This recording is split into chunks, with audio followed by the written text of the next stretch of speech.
बंदी छोड़ सतगुरु रामपाल जी परमेश्वर जी की जय हो। परमपिता परमात्मा सारी सृष्टि के रचनहार, कुल मालिक, असंख्य ब्रह्मांडों के स्वामी, जगत गुरु, तीनों लोकों में प्रवेश करके सबका भरण पोषण करने वाले राजाधिराज, आत्माधार, नाथों के नाथ, देवों के देव महादेव, सर्वेश्वर महेश्वर, मृत्युंजय, अजरो अमर, आदि अनादि, सनातनी प्रभु, जगत पिता जगदीश्वर, श्री श्री 1008 की उपाधि के वास्तविक अधिकारी, अकाल मूर्त शब्द स्वरूपी राम वासुदेव, सर्वगतम ब्रह्म, परम पूज्य, प्रथम पूज्य, परम संत, परम पुरुष, परम धनी, परम दयालु, सत्य कबीर, हक्का कबीर, अल्लाहु अकबर, बाखबर, अल्लाह ताला, जगत के तारणहार, जगत के मुक्तिदाता, जगत के जगन्नाथ, हारे के सहारे, हिंदुओं के राम, मुसलमानों के अल्लाह, सिखों के वाहिगुरु, ईसाइयों के मसीह, दया के सागर दयानिधि, करुणा के सागर करुणानिधि, स्वयंभू परिभू, संकट मोचन, कष्ट हरण, मंगल करण, दुख भंजन, अविगत कबीर,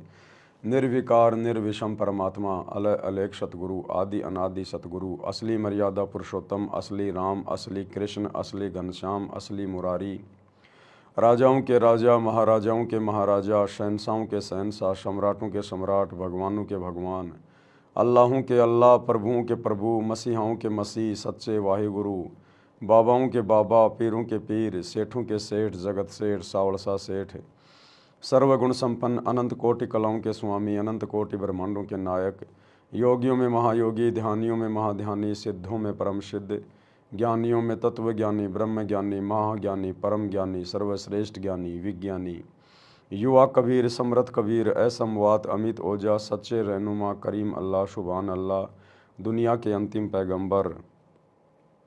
8 सितंबर 1951 से गांव धनाना, जिला सोनीपत, हरियाणा, भारतवर्ष की पावन भूमि पे प्रकट रियल कल की भगवान श्री नारायण साकार हरि, श्री बाबा साहेब नूर अनंत परमात्मा, संत श्रोमणी सतगुरु रामपाल जी परमेश्वर जी के चरण कमल में साध संगति से जुड़े हुए देश विदेश से आप और हम सभी सत्सेवक भाई बहनों का अनंत कोटि दंडवत प्रणाम। सत्साई भाई और बहनों, दया परमपिता परमेश्वर जी की, सारी सृष्टि के मालिक सतगुरु रामपाल जी भगवान की, जिनके शुभ आशीर्वाद से, विशेष आशीर्वाद से आप और हम सभी सत्सेवक भाई बहन साध संगति से जुड़कर अपनी आत्मा के कल्याण हेतु गुरुदेव के तत्व ज्ञान को आधार बनाकर मोक्ष प्राप्ति के लिए दृढ़ता के साथ निरंतर आगे की ओर बढ़ रहे हैं। भाई और बहनों, पूज्य गुरुदेव जी के द्वारा वर्तमान में हिसार जेल में बैठकर अपनी लीला के तहत अपने मिशन को गति देने के लिए जो विशेष संदेश भेजे जा रहे हैं सत्संग के तौर पर, उन विशेष संदेशों के ऊपर निष्कर्ष निकालने की प्रक्रिया जारी है। यानी गुरुदेव ने आप और हमारे लिए उन संदेशों में, उन सत्संगों में क्या भेजा है, हमें गुरुदेव कैसा भगत बनाना चाहते हैं, ये सारी बातें हम उनके मुख कमल से इन संदेशों को सुनकर समझने का प्रयास करेंगे। तो वर्तमान में विशेष संदेश नंबर 10 के ऊपर निष्कर्ष निकालने की प्रक्रिया जारी है। विशेष संदेश नंबर 10 का आज ये तीसरा पार्ट है और गुरुदेव भगवान ने हमारे लिए क्या कुछ भेजा है, क्या कुछ हमें समझाया है, हम उन्हीं के मुख कमल से सुनेंगे और बीच बीच में जैसे जैसे परमात्मा प्रेरणा करेंगे सभी भाई बहनों को बताएंगे। कोई भी सत्संग सुनने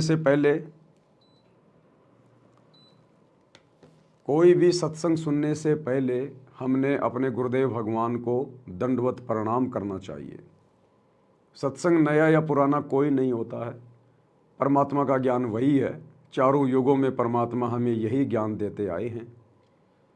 तो सत्संग चाहे गुरुदेव का सन 1994 का हो, चाहे 2014 का हो, चाहे वर्तमान 2025 का हो, सत्संग सब एक ही होते हैं। समर्थ के वचन कभी भी नए या पुराने नहीं होते हैं।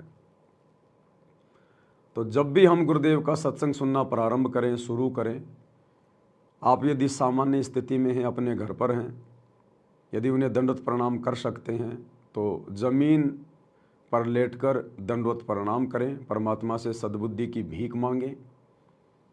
यदि आप यात्रा में हैं, कहीं बाहर हैं, अपनी नौकरी पे हैं, मजदूरी में हैं, आसानी से दंडवत प्रणाम नहीं कर सकते हैं, तो मुश्किल से 15 से 20 सेकंड लगती हैं। सत्संग सुनने से पहले मानसिक दंडवत प्रणाम गुरुदेव को अवश्य करें, ताकि परमात्मा हमें सद्बुद्धि दे और हमें उनके अमृत वचन समझ में आए। तो शुरू करते हैं विशेष संदेश नंबर 10 का ये तीसरा पार्ट। तो अब क्या कहते हैं, समझा है तो सिर दर्पा मोह नहीं रहा सादा।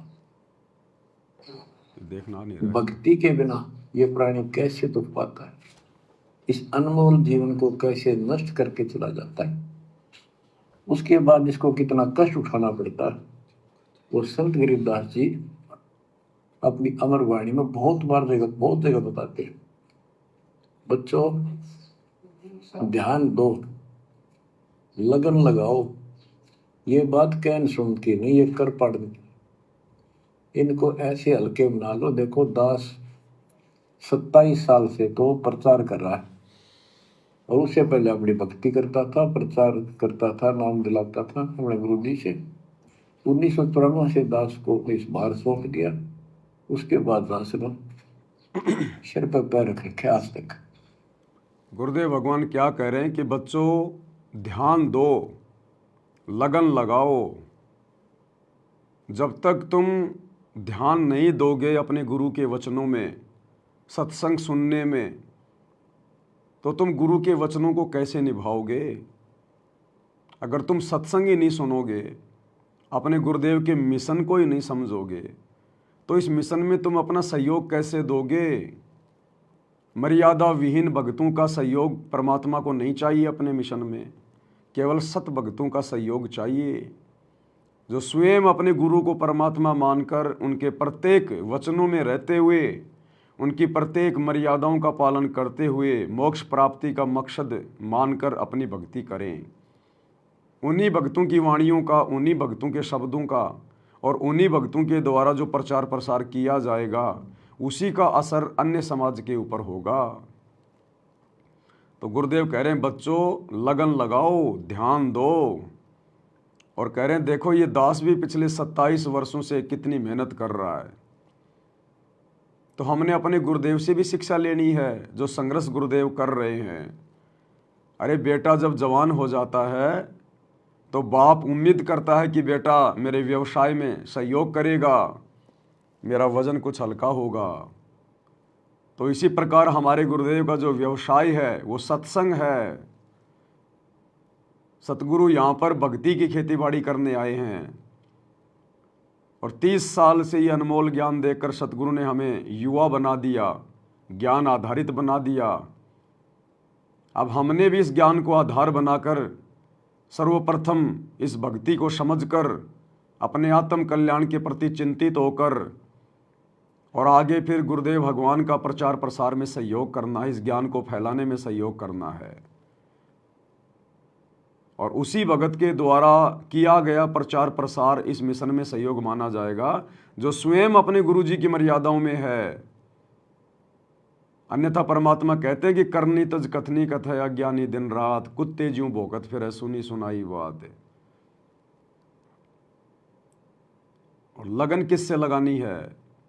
परमात्मा कहते हैं गुरु से लगन कठिन है भाई, लगन लगे बिन काम न सरता, जीव परलय हो जाई, गुरु से लगन कठिन है भाई। लगन हमने अपने गुरुजी से लगानी है। गुरुजी से लगन कब लगेगी? जब हम गुरुजी के सत्संगों को लगन से सुनेंगे, ध्यान से सुनेंगे और मर्यादा में रहेंगे, तो गुरुजी हमें सद्बुद्धि देंगे, हम उनके सत्संगों वाले संकेतों को समझ पाएंगे। अन्यथा सत्संगों को समझे बिना हम गुरुजी को नहीं समझ पाएंगे, और गुरुजी को समझे बिना कि हमारे गुरुजी कौन हैं, मेरे जैसा एक मानुष है, माँ के गर्भ से जन्म लेके आया है, या स्वयं ये पूर्ण ब्रह्म परमेश्वर है जो एक आम व्यक्ति की लीला कर रहा है, भूमिका कर रहा है। उसके बाद हमारी लगन हमारे गुरु में लगेगी। तो गुरुदेव कह रहे हैं कि बच्चों मेरी तरफ देखो, मैं भी 27 साल से मेहनत कर रहा हूँ। 27 साल से मेहनत है। किसके लिए कर रहे हैं गुरुदेव? क्या चाहिए उन्हें? उन्हें तो कुछ नहीं चाहिए इस गंदे लोक से। वे तो स्वयं मोक्ष प्राप्त हैं, वे तो मुक्ति के दाता हैं। फिर वे संघर्ष क्यों कर रहे हैं? संघर्ष तो आप और हमें करना चाहिए। लेकिन निस्वार्थ भाव से परमार्थ के लिए जब गुरुदेव इतना संघर्ष कर रहे हैं तो हमारा तो भक्ति मार्ग पर बहुत बड़ा स्वार्थ है मोक्ष प्राप्ति का। हमने तो इस लालच में बहुत ज़्यादा मेहनत करनी चाहिए। और अब इतना ज्ञान लेने के बाद समाज से उल्टा हटके अपने गुरुदेव के चरणों में दृढ़ हो जाना चाहिए। हमें सामाजिक परंपराओं से दूर हट जाना चाहिए। इन व्यर्थ के रीति रिवाजों से, त्योहारों से, शादी विवाह से हमने बिल्कुल कोसों दूर हो जाना चाहिए। चाहे रिश्तेदार प्रसन्न रहो, चाहे रिश्तेदार नाराज रहो। अब हमारा कार्य उन रिश्तेदारों से नहीं बनेगा, अब हमारा कार्य हमारे गुरुदेव से बनेगा, मर्यादा में रहकर भक्ति करने से बनेगा। तमेव माता च पिता तमेव, तमेव बंधु च सखा तमेव, तमेव विद्या च द्रविणम तमेव, तमेव सर्वे मम देव देव। सब कुछ जो हम पहले दुनिया से उम्मीद किया करते थे, आशा लगा के बैठा करते थे, अब वो सारा सुख, सारी वस्तुएं हमें हमारा गुरु देगा। कहते हैं ना, गुरुर ब्रह्मा गुरुर विष्णु गुरुर्देवो महेश्वराय, गुरुर साक्षात पार ब्रह्म तस्मै श्री गुरुवे नमः। यानी जो गुण ब्रह्मा जी में है, जो गुण विष्णु जी में है, जो गुण शंकर जी में है, यानी जितना लाभ ये तीनों देवता दे सकते हैं, वो सारे गुण अकेले हमारे गुरु जी के अंदर हैं। क्योंकि हमारे गुरु जी स्वयं साक्षात पार ब्रह्म हैं, तस्मै श्री गुरुवे नमः। इसलिए हमने किसी से भी उम्मीद नहीं करनी, किसी से भी आशा नहीं करनी। देखो भाई और बहनों, परमात्मा कहते हैं कि ये जीवात्मा ये मोटी मोटी मर्यादाओं को तो बहुत जल्दी समझ लेता है, लेकिन सूक्ष्म मर्यादाएं समझना बड़ा कठिन काम है। और सूक्ष्म मर्यादा समझे बिना बात बनेगी नहीं। आज इस भक्ति में आने के बाद अगर आपसे कोई कहे कि भैया चलो श्री ब्रह्मा विष्णु महेश जी से कुछ मांगते हैं, कुछ डिमांड करते हैं, क्या आप सतगुरु रामपाल जी के भगत तत्व ज्ञान सुनने के बाद ब्रह्मा विष्णु महेश से कोई भी भीख मांगोगे? कोई भी उम्मीद करोगे? कोई सुखों की उम्मीद करोगे? संतान प्राप्ति की उम्मीद करोगे? धन प्राप्ति की उम्मीद करोगे? आप कहोगे जी हम तो शोपन में भी नहीं कर सकते ब्रह्मा विष्णु महेश से, हम तो हमारे गुरु जी से करेंगे। फिर तुम उसी गुरु के भगत होकर संसार से डिमांड क्यों कर रहे हो? तुम अपने सांसारिक रिश्तेदारों से, यार दोस्तों से, गांव वालों से, मित्रों से उम्मीद लगा के क्यों बैठे हो? तुम्हारे ऊपर जब भी कोई थोड़ी सी आपत्ति आती है तुम तुरंत हाथ फैला देते हो रिश्तेदारों के आगे कि भाई साहब 15-20 हज़ार रुपये उधार देना। अपने मित्रों के आगे हाथ फैला देते हो, भाई साहब वो फला फला वस्तु की जरूरत है जरा देना। अरे तुमने उन भगवानों से मांगना छोड़ दिया, लेकिन भगवानों के पुजारियों से मांगना नहीं छोड़ा भी। तो क्या छोड़ा फिर तुमने जिन भगवानों से उम्मीद लगानी छोड़ दी, उन भगवानों के आगे हाथ फैलाने छोड़ दिए, ब्रह्मा विष्णु महेश के आगे, देवी देवताओं के आगे और उनके पुजारियों के आगे, जगत वालों के आगे अब भी तुम हाथ फैला रहे हो। तो चाहे उन भगवानों से मांग लो, चाहे उनके पुजारियों से मांग लो, बात एक ही है। तो आपने क्या छोड़ा फिर? आप तो उन्हीं भगवानों की भक्ति में हो, केवल जुबान से कह रहे हो कि हमारा ब्रह्मा विष्णु महेश से कोई मतलब नहीं है, और उनके पुजारियों से रात दिन तुम्हारा मतलब रहता है। तो हमने क्या छोड़ा? कुछ भी नहीं छोड़ा। इसलिए जो सत भगत होगा, जिसको ये सत ज्ञान समझ में आ गया होगा अपना भगवान, और उसकी समर्थता समझ में आ गई होगी कि मेरा गुरु कौन है। सतगुरु पूर्ण ब्रह्म है, सतगुरु आप अलेख, सतगुरु रमता राम है, इसमें मेन न मेख। सतगुरु आदि अनादि है, सतगुरु मध्य है मूल, सतगुरु को सिजदा करूं एक पलक नहीं भूल। गुरु समान नहीं दाता रे जग में, गुरु समान नहीं दाता। गुरु समान दाता नहीं, याचक शिष्य समान, तीन लोक की संपदा सो गुरु दीनी दान। जब इतना ज्ञान समझ में आ जाएगा, ये गुरु समझ में आ जाएगा, हम भाई बहन मर जाएंगे लेकिन जगत वालों के आगे हाथ नहीं फैलाएंगे। कभी भी कोई उम्मीद हम जगत से नहीं लगाएंगे, कोई भी आशा हम जगत से नहीं लगाएंगे, चाहे भूखे रहें चाहे नंगे रहें। उम्मीद करेंगे तो अपने बाप से, अपने गुरु से। गुरु चाहे फिर कोई भी रास्ता निकाले, वो हमें ज्ञान आधार से स्वीकार्य होगा। तो भाई और बहनों, यदि हम ब्रह्मा विष्णु महेश के पुजारियों से, देवी देवताओं के पुजारियों से, अपने रिश्तेदारों से, अपने समाज के लोगों से अगर हम कोई उम्मीद कर रहे हैं, कोई आशा कर रहे हैं, कोई इच्छा कर रहे हैं, कुछ मांग रहे हैं, तो सोचो आप जी उन ब्रह्मा विष्णु महेश के आगे हाथ फैला रहे हैं। तो गुरुदेव कहते हैं ये मोटी मोटी माया त्यागना तो बहुत आसान है, लेकिन जो सूक्ष्म माया है उसको जो त्यागेगा वो भगत बनेगा।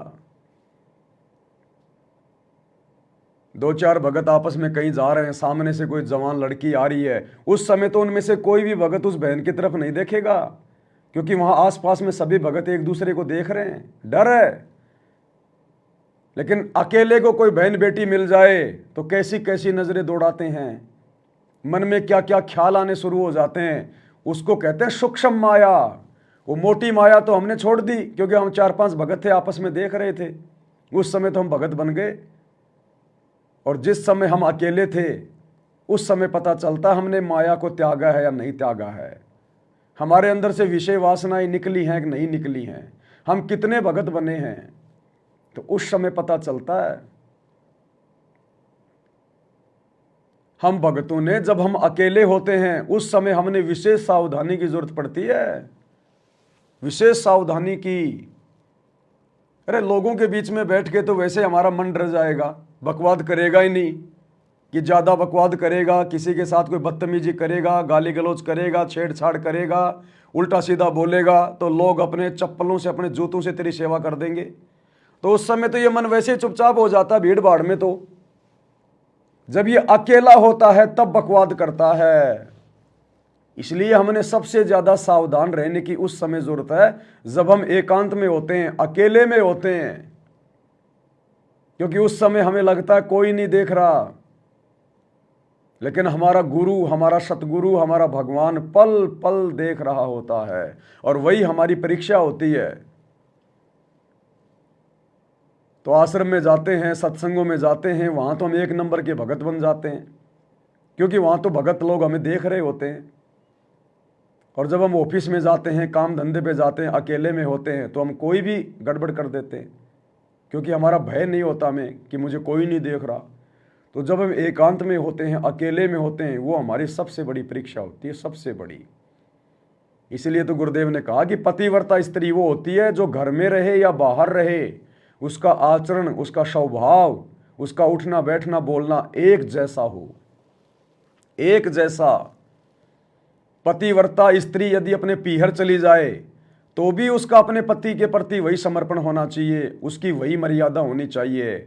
ऐसा नहीं कि मैं अपने ससुराल में हूं तो मेरे पति का दबाव है, सास ससुर का दबाव है, और पीहर में चली गई तो अब कोई नहीं देख रहा, वहां जो मर्जी करे वो फिर पतिव्रता स्त्री नहीं कही जा सकती। पतिव्रता अपने घर में और बाहर, पीहर में या ससुराल में, सत्संग में या एकांत में, जो एक जैसा रहता है, उसकी लगन सदा अपने पिया में लगी रहती है, अपने गुरु में लगी रहती है, उसका ध्यान सदा सुमरण में लगा रहता है, भक्ति और भगवान से संबंधित चिंतन में लगा रहता है, बुराइयों की तरफ झांकता भी नहीं, देखता भी नहीं। मन में कोई कुविचार काल प्रेरणा से आ भी जाएं तो भगत को डर लगे, मन में एक भय पैदा हो जाए कि हे परमात्मा, ये विचार क्यों आ रहे हैं मेरे मन में, हमें अच्छे से ना लगे वो विचार, तब समझो हमारी लगन हमारे गुरुजी में धीरे धीरे लग रही है, तब सोचो कि हम भगत बनने की दिशा में आगे बढ़ रहे हैं। क्योंकि काल हमें सूक्ष्म मार से मारेगा, सूक्ष्म मार। ये आमने सामने की लड़ाई नहीं लड़ता ये काल। ये कलयुग की पिछली पीढ़ी में बहुत ज्यादा चालाक हो गया, चतुर हो गया। अब ये आमने सामने की लड़ाई नहीं लड़ेगा, अब ये सूक्ष्म लड़ाई लड़ेगा, सूक्ष्म तरीके से हमारे को फंसाने का प्रयास करेगा। और काल के सूक्ष्म चाल को वही समझ सकता है जिसके ऊपर गुरुदेव भगवान के सूक्ष्म ज्ञान को समझने की दया दृष्टि हो गई। और ये सूक्ष्म ज्ञान की दया दृष्टि परमात्मा उसी पे बख्शेंगे जो तीनों समय की आरती को गुरु को परमात्मा मानकर और अपने हाथ में भक्ति बोध पुस्तक लेकर उसका पाठ करेगा। और फिर जब वो पेज नंबर 30 को पढ़ेगा या 31 को पढ़ेगा। अथ सर्व लक्षणा ग्रंथ, गरीब उत्तम कुल करतार दो, द्वादश भूषण संग, रूप द्रव्य दो, दया करो ज्ञान भजन सत्संग, शील संतोष विवेक दो, दया अक्षमायक तार, भाव भक्ति वैराग्य दो, नाम निरालम सार, योग युक्ति स्वास्थ्य जगदीश दो, सूक्ष्म ध्यान दयाल, सूक्ष्म ध्यान दयाल। तब परमात्मा हमारे को सूक्ष्म ज्ञान और सूक्ष्म ध्यान देंगे, तब हम इस काल की सूक्ष्म चाल को समझने में सक्षम होंगे। मोबाइल में मेमोरी कार्ड डाल लिया, आरतियां भर ली, खा रहे हैं पी रहे हैं, लेटरिन जा रहे हैं, बच्चों को स्कूल छोड़ने जा रहे हैं, खुद ऑफिस में जा रहा है आ रहा है, घर का काम धंधा कर रहे हैं, आरती भी लगा के छोड़ दी, कब आरती हो गई पता नहीं।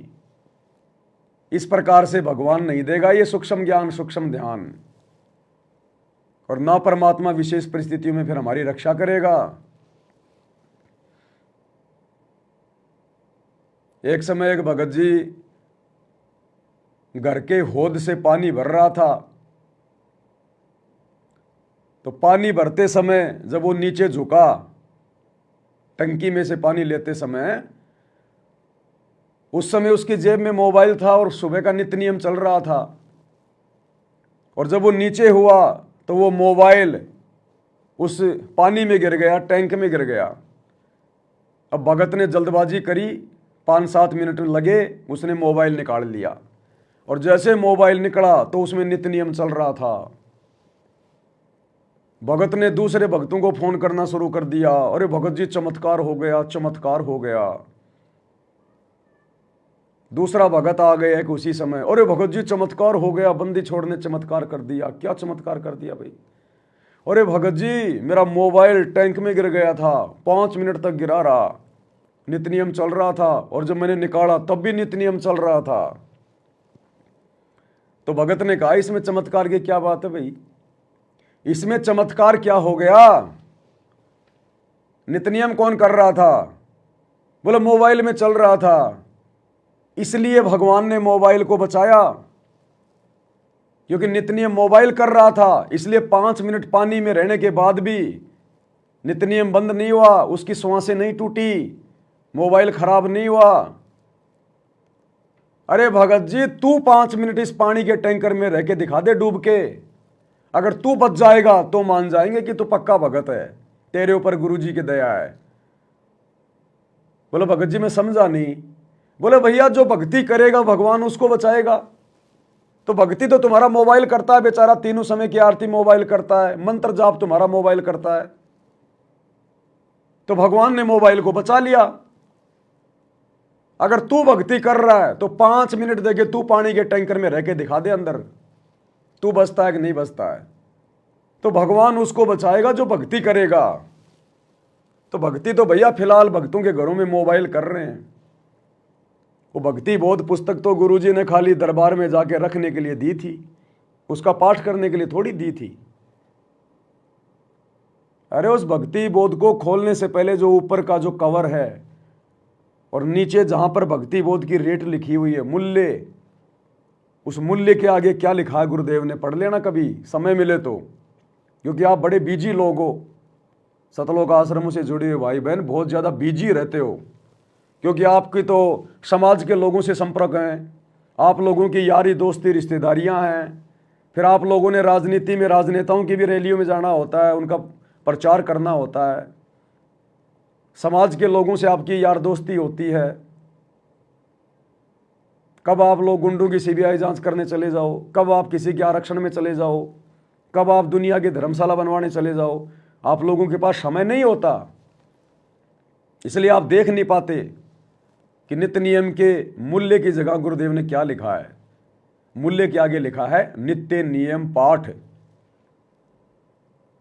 यानी नाम दीक्षा के बाद गुरुदेव ने हमें जो नित्य नियम की पुस्तिका दी वो किस लिए दी, उसके मूल्य की जगह लिखा है नित्य नियम पाठ, कि बच्चों ये पुस्तक मैं तुम्हें फ्री दे रहा हूं, इसका कोई चार्ज नहीं ले रहा। यदि तुम मेरे से उपदेश लेने के बाद प्रतिदिन इस पुस्तक को हाथ में लेके तीनों समय की आरतियों का पाठ करते रहोगे तो समझो आप अपने गुरुदेव के द्वारा दी गई मुफ्त में इस पुस्तक का मूल्य चुका रहे हो। जिस दिन आप इस पुस्तक को हाथ में लेकर विधि से पाठ नहीं करोगे, समझो उस दिन तुम अपने गुरु के द्वारा दी गई इस पुस्तक का मूल्य अदा नहीं कर रहे। तुम अपने साथ भी धोखा कर रहे हो और अपने गुरु के साथ भी धोखा कर रहे हो। अरे ठीक है, जो भगत भाई बहन बूढ़े हैं, अनपढ़ हैं, अंधे हैं, बीमार हैं, अरे उनके लिए गुरुदेव ने ये मोबाइल में आरती डाली है, क्योंकि वो भक्ति बोध नहीं पढ़ सकते, उनको पढ़ना लिखना नहीं आता, उनकी आंखें सही नहीं है, दिखाई नहीं देता, वो बेचारा बीमार है। ये विशेष परिस्थितियों में उन भगत भाई बहनों के लिए हैं। और जो बिल्कुल पहलवान की तरह हैं, कौवे की तरह जिसकी आंखें हैं, वो भी मोबाइल से आरती कर रहा है, तो ये कब तक चलेगा? फिर ये भक्ति बोध क्यों दी गुरुजी ने? क्यों पैसे बर्बाद किए परमात्मा ने? क्यों हमारा गुरु, जिन्होंने तीनों समय की आरती का वीडियो बनाया है विशेष परिस्थितियों के लिए, विशेष भक्तों के लिए, जो आरती नहीं कर सकते भक्ति बोध में, जो अनपढ़ है, नेत्रहीन है, उनके लिए गुरुदेव ने तीनों समय की आरती का वीडियो बनाया है। क्या देखा आपने उस वीडियो में? क्या सीखा आपने उस वीडियो में? अरे तुम अपने घर पर वीडियो में आरती लगा के छोड़ देते हो, तुम अपना काम कर रहे हो। क्या देखा तुमने तीनों समय की आरती की वीडियो में? कुछ नोट किया? हमारा गुरु एक भगत की भूमिका इसलिए निभा रहा है कि हमें एक योग्य भगत बना सके, अपने जैसा।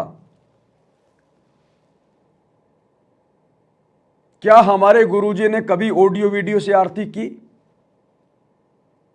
कभी नहीं की। क्या हमारे गुरुजी के समय ऑडियो वीडियो नहीं थे? क्या सब कुछ थे। हमारे गुरु ने कभी ऑडियो वीडियो से आरती क्यों नहीं की? हमारे गुरुजी भक्ति बोध से आरती किया करते थे। और जो वीडियो तीनों समय की आरती का गुरुदेव ने बनाया है, वो हमें शिक्षा दे रहे हैं गुरुदेव।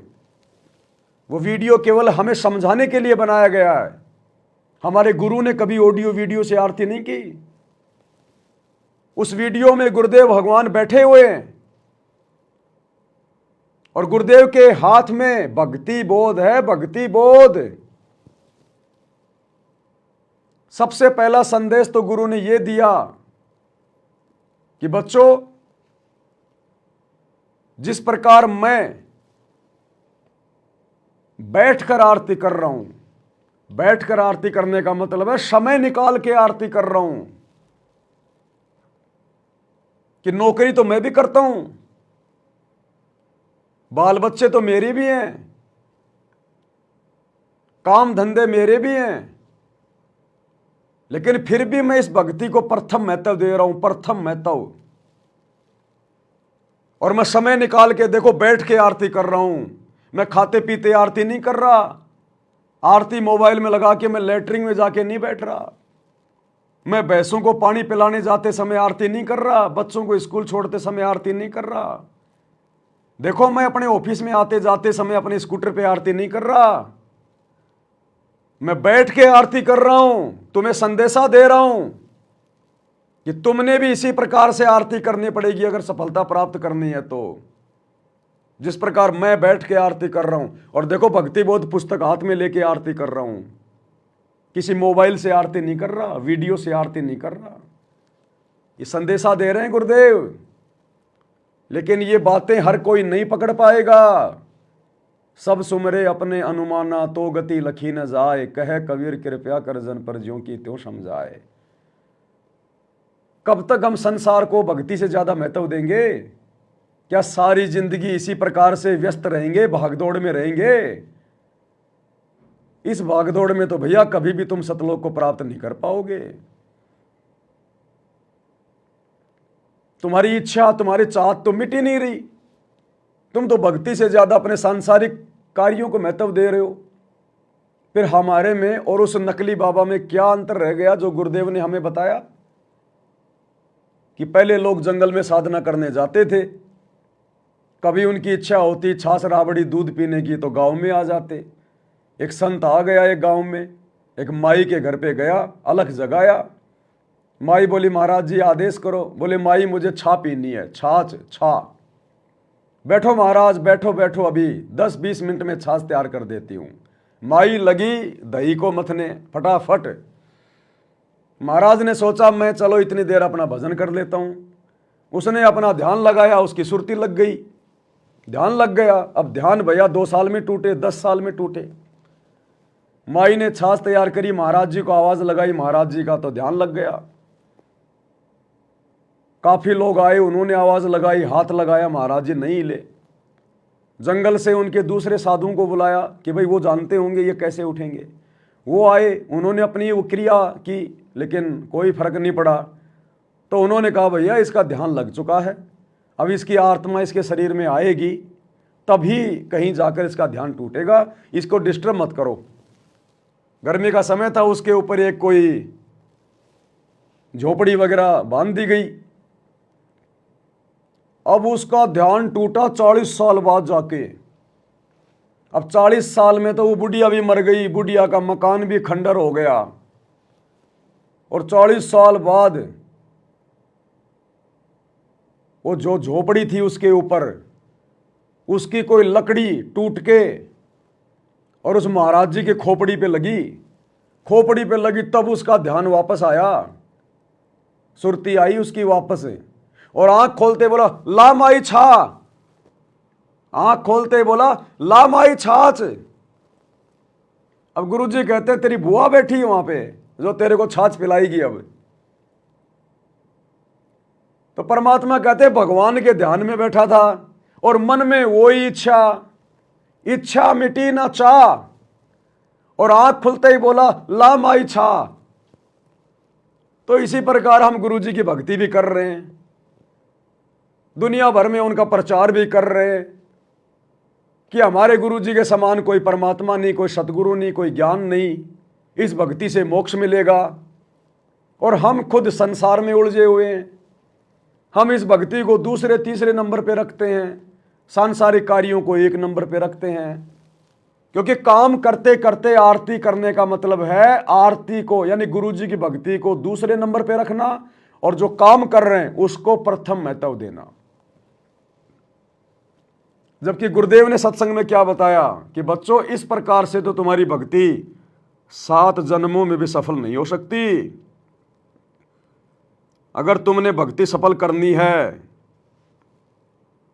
तो भैया 80% समय आपने परमात्मा की भक्ति को देना होगा, 80%, और 20% केवल सांसारिक कार्यों को, अपनी रोजी रोटी के धंधे को, केवल 20%।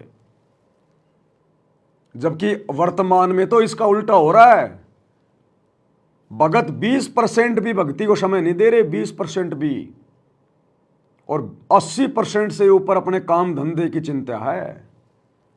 जबकि हमने तो इसका बिल्कुल उल्टा करना है। तो उल्टा करने में भैया हमने संसार से उल्टा हटना पड़ेगा। हमने ये ओवर टाइम करना छोड़ना पड़ेगा। आप लोग ज्यादा धन क्यों कमा रहे हैं? आप ज्यादा भागदौड़ क्यों कर रहे हैं? गधे और बैल कितना क्यों कमा रहे हैं? क्योंकि अभी आप अपने गुरुजी पर पूर्णतया विश्वास नहीं कर रहे, आप गुरुजी के ज्ञान को पूरा नहीं समझे। अन्यथा आपको इस धन की आवश्यकता क्या? अरे मकान आपका खुद का, जमीन आपके पास में, आपने चाहिए क्या? शरीर के कपड़े, 2 टाइम की रोटी। उसके लिए भैया भगत को गधे और बैल कितना कमाने की, ओवर टाइम पे ओवर टाइम करने की जरूरत नहीं पड़नी चाहिए। अगर फिर भी आप दिन रात भग रहे हैं, चक्री काट रहे हैं, दिमाग में टेंशन लेके घूम रहे हैं, इसका मतलब अभी आप सांसारिक परंपराओं को छोड़ नहीं पा रहे। अभी आप लोक लाज में फंसे हुए हैं, उन्हीं रीति रिवाजों में फंसे हुए हैं। आपके अंदर उस बाबा की तरह अभी भी सांसारिक इच्छा है, चाहत है। अन्यथा भगत को तो 2 टाइम की रोटी चाहिए, 2 जोड़ी कपड़ा चाहिए, बाकी खर्चा है क्या भगत का? अरे खर्चे तो गुरुदेव ने समाप्त कर ही दिए अगर आप उनके अनुसार चल रहे हो तो। शादी विवाह में जाना हमारा बंद हो गया, फालतू में यारी दोस्ती रिश्तेदारी में चक्कर काटते थे वो हमारा बंद हो गया, जितने भी त्योहार हैं वो हम नहीं मनाते, बड़ी बड़ी स्कूलों में अपने बच्चों को नहीं पढ़ाते, दुनिया भर का दिखावा हम नहीं करते, बड़ा मकान बनाने की मार्बल चिप्स लगाने की चाहत हमारे अंदर नहीं है, घूमने फिरने मनोरंजन के लिए पिकनिक के लिए हम नहीं जाते, नशा किसी प्रकार का हम नहीं करते, चोरी जारी जुआ हम नहीं खेलते। तो भैया आपका खर्चा है क्या? केवल रोटी का, शरीर के कपड़े का, और अगर कोई किराए के मकान में रहता है तो मकान का किराया। इससे ज्यादा खर्चा आपका है क्या, बता दीजिएगा। फिर भी आपकी गाड़ी का टायर रुक ही नहीं रहा, 24 घंटे भाग रहे हो। इसका मतलब अभी आप गुरुजी के अनुसार नहीं चल रहे, अभी आप सांसारिकता में रमे हुए हैं, अभी आप लोकलाज में हैं। तभी तो आपकी इच्छाएं समाप्त नहीं हो रही, आपकी चाहत समाप्त नहीं हो रही, आपके खर्चे रुकने का नाम नहीं ले रहे। तो भक्ति कैसे बनेगी? आप 80% भक्ति कैसे करोगे? 80% समय आप भक्ति को कैसे दोगे? इस प्रकार तो नहीं दोगे। और अगर इस प्रकार से हमने नहीं किया जो फॉर्मूला गुरुदेव ने बताया कि 80% समय परमात्मा को यानी भक्ति को और 20% समय केवल रोजी रोटी को, तब जाके हमारी बात बनेगी। ये सतगुरु वचन है, साध वचन पलटे नहीं पलट जाए ब्रह्मांड। एक एक वचन को फॉलो करना पड़ेगा अगर सफलता प्राप्त करनी है तो इस मोक्ष मार्ग पर। तो क्या कह रहे हैं गुरुदेव और हम क्या कर रहे हैं, अपना अवलोकन कर लो। भगवान उसी समय मिलेगा जब माया के पीछे हम कम भागेंगे। अब हम 90% समय माया जोड़ने में लाते हैं और 10% समय हम वैसे बर्बाद किया करते थे। अब शुरुआत जब होती है आप जी की, आपका 10% समय ही मालिक के चरणों में प्रारंभ होता है, फिर धीरे धीरे आपको ज्ञान चला जाता है, फिर 50-50 हो जाता है। और कुछ दिनों में जब परमात्मा की कृपा होती चली जाएगी, आपको ज्ञान हो जाएगा, फिर तो 80-20 हो जाएगा। और 80-20 होने पर ही हम सतलोक जा सकेंगे, क्योंकि 20% तो यहाँ संसारिक कार्य मालिक ने अलाउड कर ही रखे हैं, इसमें करना ही पड़ेगा। इल्ले से रजक होता है, यानी परमात्मा की मदद फिर करता है कोई कारण बना के। तो गुरुदेव भगवान ने बिल्कुल क्लियर कर दिया, स्पष्ट कर दिया कि जब तक हम अपने 24 घंटे में 80% समय परमात्मा को नहीं देंगे, 80% समय भगवान की भक्ति में नहीं लगाएंगे, सेवा में नहीं लगाएंगे, सत्संग करने में, सुमरण में नहीं लगाएंगे, तो हम मोक्ष प्राप्त नहीं कर सकते। ये किसका वचन है? सतगुरु का। और ये वचन फैल नहीं हो सकता।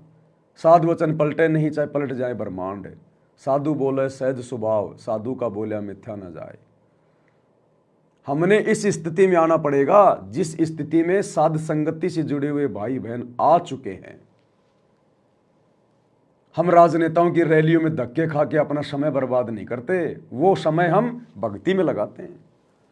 हम गुंडों की सीबीआई जांच के समर्थन में उनकी रैलियों में, धरनों में जाके अपना समय बर्बाद नहीं करते, वो समय हम भक्ति में लगाते हैं।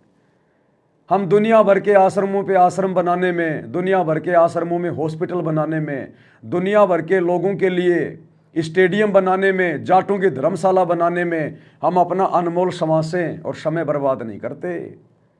हम परमात्मा की भक्ति में लगाते हैं वो समय।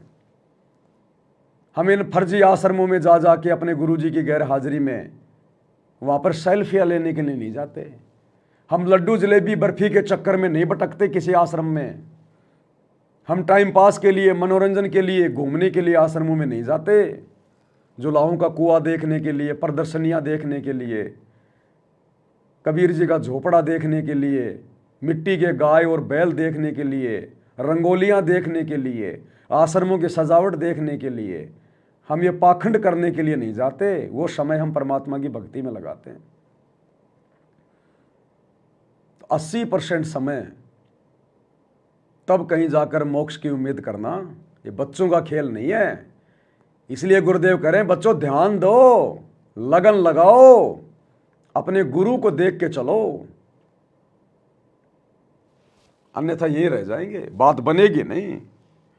दुनिया के सामने तुम कितने बड़े भगत बन लो, ये दुनिया तुम्हारा उद्धार नहीं करेगी। अरे अपने गुरु को बन के दिखाओ भगत, जैसा तुम्हारा गुरु चाहता है भगत बनाना, वैसा अपने गुरु को बन के दिखाओ, गुरु से बात बनेगी। आपने होमवर्क कर लिया और अपने पड़ोसियों को दिखा रहे हो, चेक कर रहे हो, वो पड़ोसियों को होमवर्क दिखाने से बात नहीं बनेगी। वो तो जिस टीचर ने तुझे होमवर्क दिया है उस टीचर को जाके दिखा कि जी मैंने होमवर्क कंप्लीट कर लिया आज का। मार्क्स तो, नंबर तो वो टीचर देगा, पड़ोसी नहीं दे सकता। पड़ोसी अगर उस पर लिख देगा 10 में से 10 नंबर तो भी वो मान्य नहीं है, क्योंकि वो पड़ोसी अधिकारी नहीं है, वो भक्ति हमें पड़ोसी ने नहीं दी है। तो इसी प्रकार जब हमारा गुरु देख लेगा कि जैसे मैंने इसको सत्संग में आदेश दिया उस प्रकार से ये लगन लगाकर ध्यान देकर 80% समय भक्ति को दे रहा है, तब जाके बात बनेगी।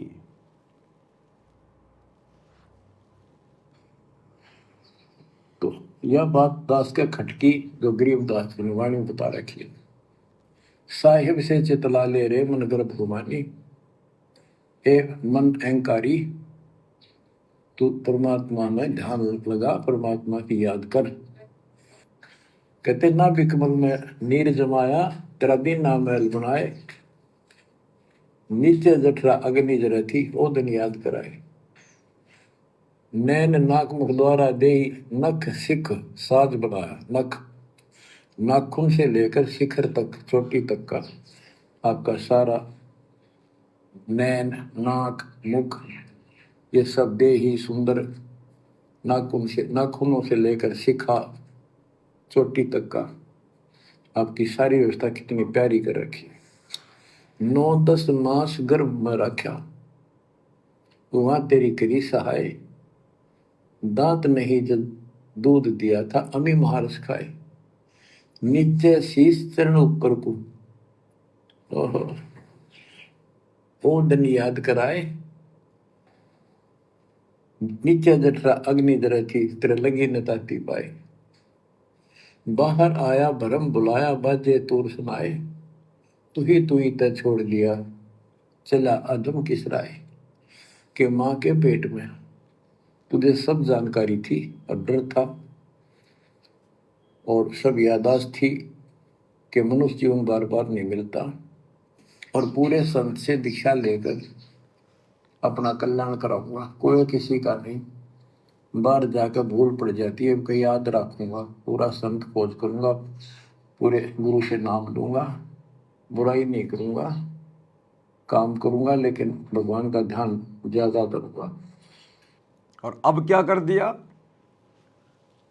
माँ के गर्भ में तो रो रहे थे, चिल्ला रहे थे, भगवान से माफी मांग रहे थे, एग्रीमेंट कर रहे थे इसी परमात्मा से, सतगुरु रामपाल जी भगवान से। यही है वो परमात्मा जो माँ के गर्भ में हमारे पास जाता हमारी पुकार सुनकर, और हम फिर उनके साथ में एग्रीमेंट करते हैं कि ये परमात्मा मुझे एक बार इस नरक कुंड से बाहर निकाल दो, मैं बहुत पीड़ा भोग रहा हूँ।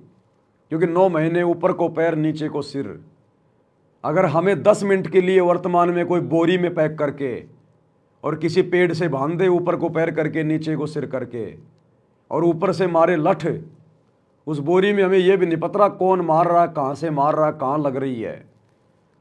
तो बच्चा जब माँ के गर्भ में रहता है 9 महीने ऊपर को पैर नीचे को सिर घूमता रहता है, और माँ जैसा भी भोजन खाती है उस बच्चे को मच्छर की तरह जैसे बिच्छू डंक मारता है, ऐसे वो खुजली मिटाने के लिए वो बच्चा घूमता है, वो तड़पता है। अन्यथा गुरुदेव ने बताया उस बच्चे के कोई बैरिंग नहीं लग रहे, जो अपनी मर्जी से घूम रहा है, उसको पीड़ा हो रही है।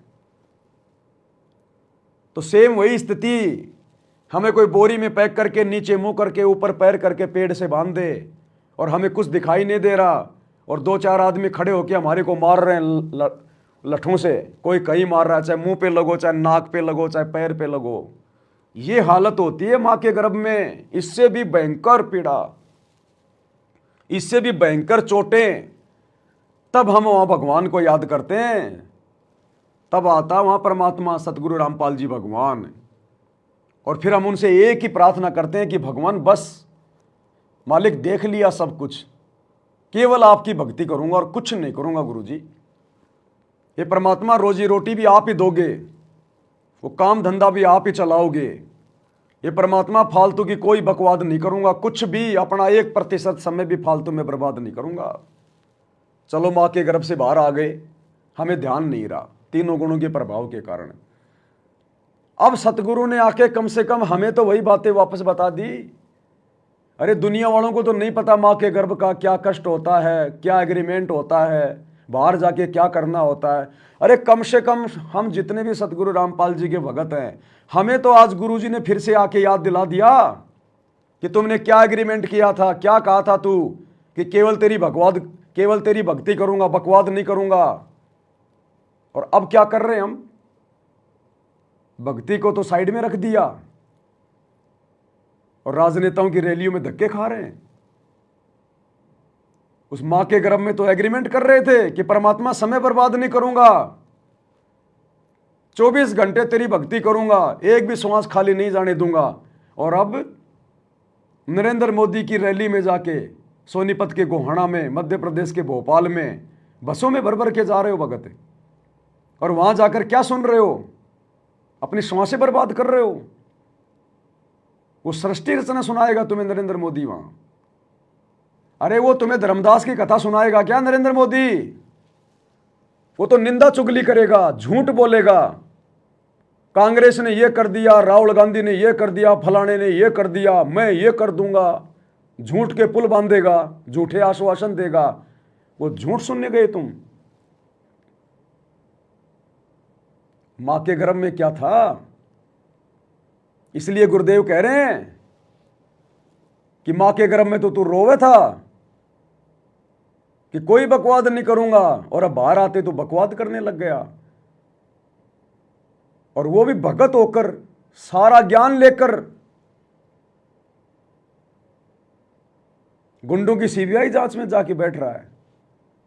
मां के गर्भ में तो रो रहा था, चिल्ला रहा था, और यहां अब मजे से गैंगस्टरों का समर्थन कर रहा है, गुंडों का समर्थन कर रहा है, उनके रैलियों में जाके बैठ रहा है, 5-5 लाख रुपए दे रहा चंदे में उनको। अब की बार सुअर के गर्भ में पटकेगा परमात्मा, सुअर के गर्भ में। और फिर तू रोते रहना, चिल्लाते रहना। फिर सुअर के गर्भ में नहीं आता ये परमात्मा, ये केवल स्त्री के गर्भ में आता है प्रार्थना सुनने के लिए। ऐसे बकवादी भक्तों को फिर ये परमात्मा जो गधी के गर्भ में डालेगा, सूरी के गर्भ में डालेगा, कुतिया के गर्भ में डालेगा। और वहां तू रोना, फिर चिल्लाना, वहां फिर ये कुछ नहीं सुनेगा। फिर उस हाथी के जैसी बनेगी, जैसे कुंजर शीस हलंत है, अगला जन्म सूजंत, और इब कह हेले नर करे तो सेऊ पूरे संत। गुरुदेव कहते हैं एकमात्र हाथी 84 लाख योनियों में ऐसा जीव है जिसको अपना अगला जन्म दिखाई दे जाता है।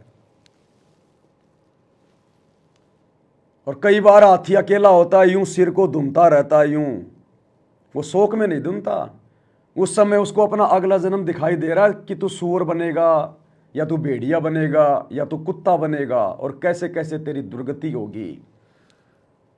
फिर वो याद करता अपने उन पिछले दिनों को, जो असंख्य जन्म उसने बर्बाद कर दिए, जो उसको स्त्री या पुरुष के मिले थे। फिर परमात्मा कहते हैं जैसे हाथी सिर धुनत है, कुंजर यानी हाथी, जैसे कुंजर शीस धुनत है, अगला जन्म सूजंत, वो अगला जन्म दिखाई दे रहा है। और मालिक से प्रार्थना करता है इब कह हेले नर मिले, ये परमात्मा यदि फिर कभी मेरे को मनुष्य जन्म मिला तो सेऊं पूरे संत। तो भगवान कोई बकवाद नहीं करूंगा, ये परमात्मा उस पूरे गुरु के अनुसार भक्ति करूंगा, अपना एक श्वास भी व्यर्थ में बर्बाद नहीं करूंगा, अपना 1 सेकंड का समय भी बकवादों में नहीं बर्बाद करूंगा। और अब राजनेताओं की रैलियों में धक्के खा रहे हैं हम, दुनिया भर के स्टेडियम बना रहे हैं, दुनिया वालों का भी समय बर्बाद कर रहे हैं, बैडमिंटन के स्टेडियम बनवा रहे हैं। हॉस्पिटलें बनवा रहे हैं। बीमारी से मरना है क्या? डर है क्या तुम्हें? भक्ति करते करते बीमारी से मरने का डर है क्या? फिर क्यों भक्ति कर रहे हो? क्या दुनिया भर में हॉस्पिटलों की कमी है क्या? गुंडों की सीबीआई जांच, आरक्षण चाहिए तुम्हें यहां? मां के पेट में नहीं चाहिए तेरे को आरक्षण? अरे उस समय और ले लेता कि भगवान 9 महीने में क्या होता है, 2-4 साल तो रखो मेरे को, थोड़ा सा तो आरक्षण दो। अरे भगवान 2-4% आरक्षण दो, मेरे को तो आनंद आ रहा है मां के पेट में, काल के दूतों के मुकदर खाने में, ये पीड़ाएं सहन करने में। वो मां के पेट में मांगता तो आरक्षण 2-4-5% कि और रहने दो अभी मेरे को 2-4-5 साल। और यहां अब तू बकवाद कर रहा है, वो भी गुरु की शरण में आने के बाद। दुनिया की धर्मशाला बनवा रहा है। तो मां के पेट में तो तू उस धर्मशाला से निकलने की बहुत प्रार्थना कर रहा था कि भगवान मेरे को इस धर्मशाला से बाहर निकाल दो, और अब तू दुनिया की धर्मशाला बनवा रहा है। अपने गले में माला डलवा रहे हो। इज्जत की भूख है अब तुम्हें मान बढ़ाई और इज्जत की भूख आ गई। और वहां उस गंदगी में नंगा लिपटा हुआ था खून से, अब पहन के सफेद कपड़े बन के गुरुजी के लड़के और गले में माला डलवा के तुम राजा बाबू बन रहे हो। हैं? तुम दोनों भाई गोपीचंद भर्तरी बन रहे हो। अब अगला जन्म गधी की योनि में, गधी के गर्भ में, धनाना की गलियों में। ये भक्ति का विधान बता रहा हूं। ये परमात्मा है, किसी का सगा नहीं है। अपना बाप समझ के भक्ति मत करो इसको अपना बाप समझ के भक्ति मत करो कि ये मेरे शरीर का बाप है। इसको आत्मा का बाप समझ के भक्ति करो। ये दिखाएगा आने वाले समय में समदृष्टिपना क्या होता है। गुरु के साथ में छल कपट करना, उसकी मर्यादा तोड़ के, और उसकी अन्य संगत को भी काल के मुंह में बैठाना क्या होता है। तुम खुद तो मरे सो मरे, लाखों की संगत को और मार दिया मर्यादा तोड़वा के। तो ये ड्रामा नहीं हो रहा, भक्ति हो रही है।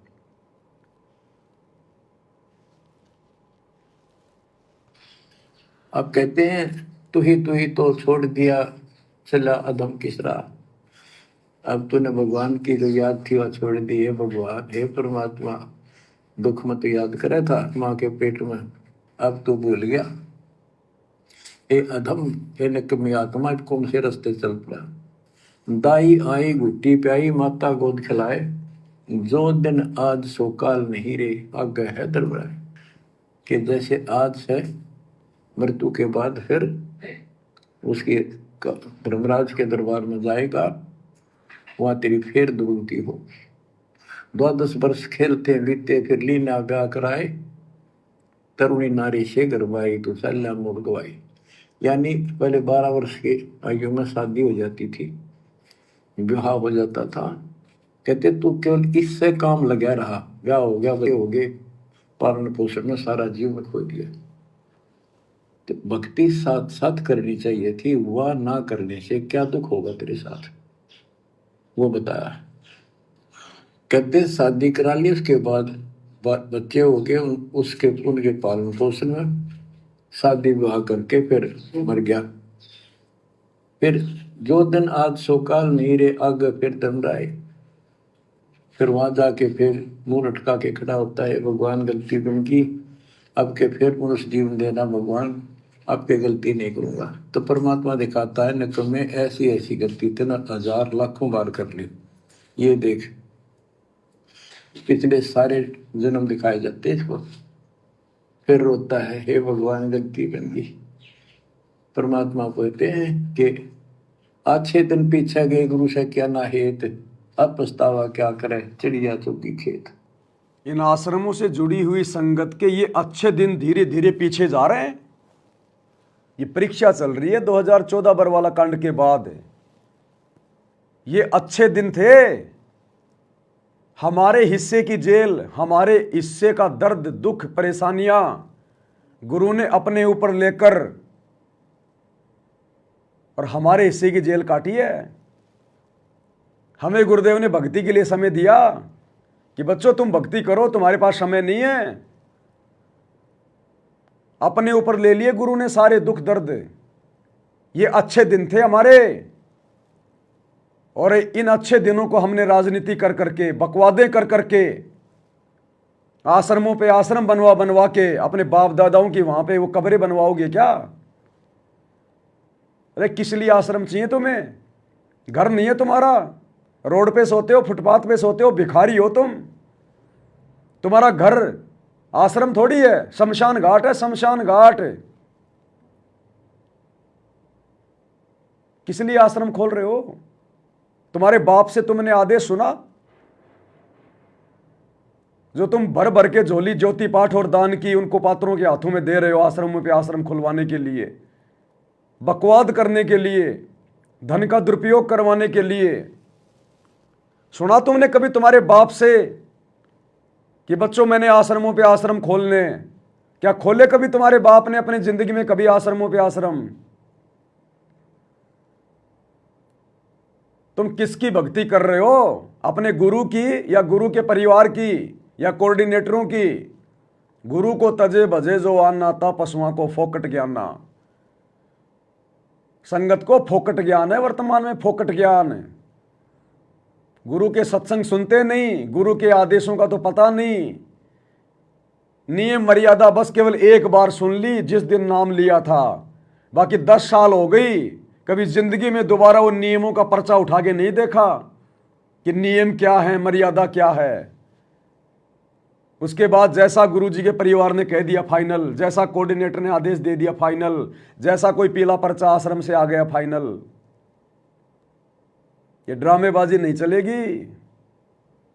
गुरु को तजे भजे जो आना था, पशुओं को फोकट ज्ञाना। ये हमारे अच्छे दिन थे, जिन दिनों को तुमने बुरे दिनों में तब्दील कर दिया, दुनिया भर की बुराइयां करके। ये परीक्षा ले रहा था सतगुरु, हमारी परीक्षा। तुमने सोचा गुरुजी ने तो हमारे को फ्री छोड़ दिया। अरे परीक्षा के समय टीचर भी फ्री छोड़ देता है। परीक्षा के समय में कोई हाजिरी नहीं होती, टीचर कोच भी नहीं पढ़ाता, डंडे वंडे नहीं मारता टीचर उस परीक्षा में, चाहे तू सही लिख रहा है चाहे तू गलत लिख रहा है। परीक्षा के समय टीचर नहीं धमकाएगा, डंडे नहीं मारेगा। तो 2014 बरवाला कांड के बाद गुरु ने हमारे को अपने से दूर करके हमें फ्री छोड़ दिया कि बेटा तेरी परीक्षा है, अब देखूंगा तूने मेरे ज्ञान को कितना आधार बनाया। और हमने सोचा हमारे को तो गुरुजी ने फ्री कर दिया, अब गुरुजी है ही नहीं, हमें डर किस बात का, और लग गए मन मर्जी करने। ये जितनी भी बकवादें गुरु के परिवार ने और इन कोऑर्डिनेटरों ने संगत से करवाई है, खुद करी है। क्या तुम्हारे गुरु ने कभी भी 1994 से 2014 तक की?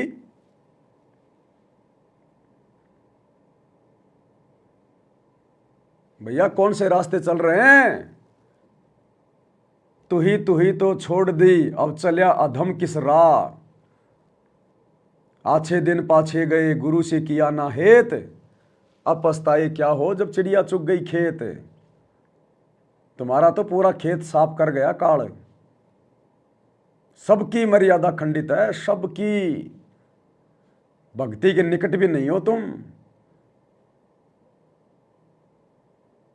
ये गढ़ सतसेवकों ने जीत लिया गुरु आशीर्वाद से, गुरु को परमात्मा मान के।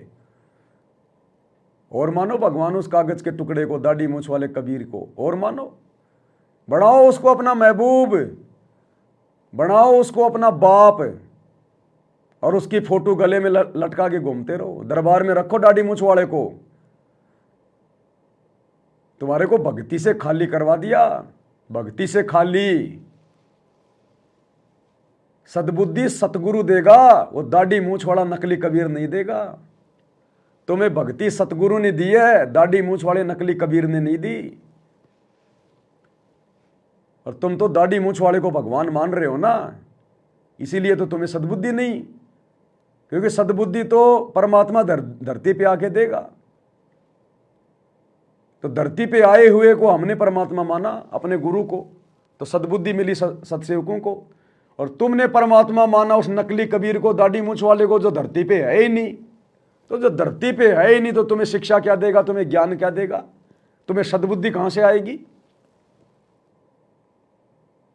और दुर्बुद्धि के शिकार हो गए तुम सारे के सारे। और अब भी तुम्हें सद्बुद्धि नहीं आएगी। ये तुम्हारे भले के वीडियो जो बनाए जा रहे हैं साथ संगति के माध्यम से, इनको सुनने के बाद भी तुम्हारी मिर्ची लगेगी। ये वीडियो भी तुम्हें अच्छे नहीं लगेंगे जो तुम्हारे हित में है। क्योंकि परमात्मा ने नीच आदमी की यही पहचान बताई।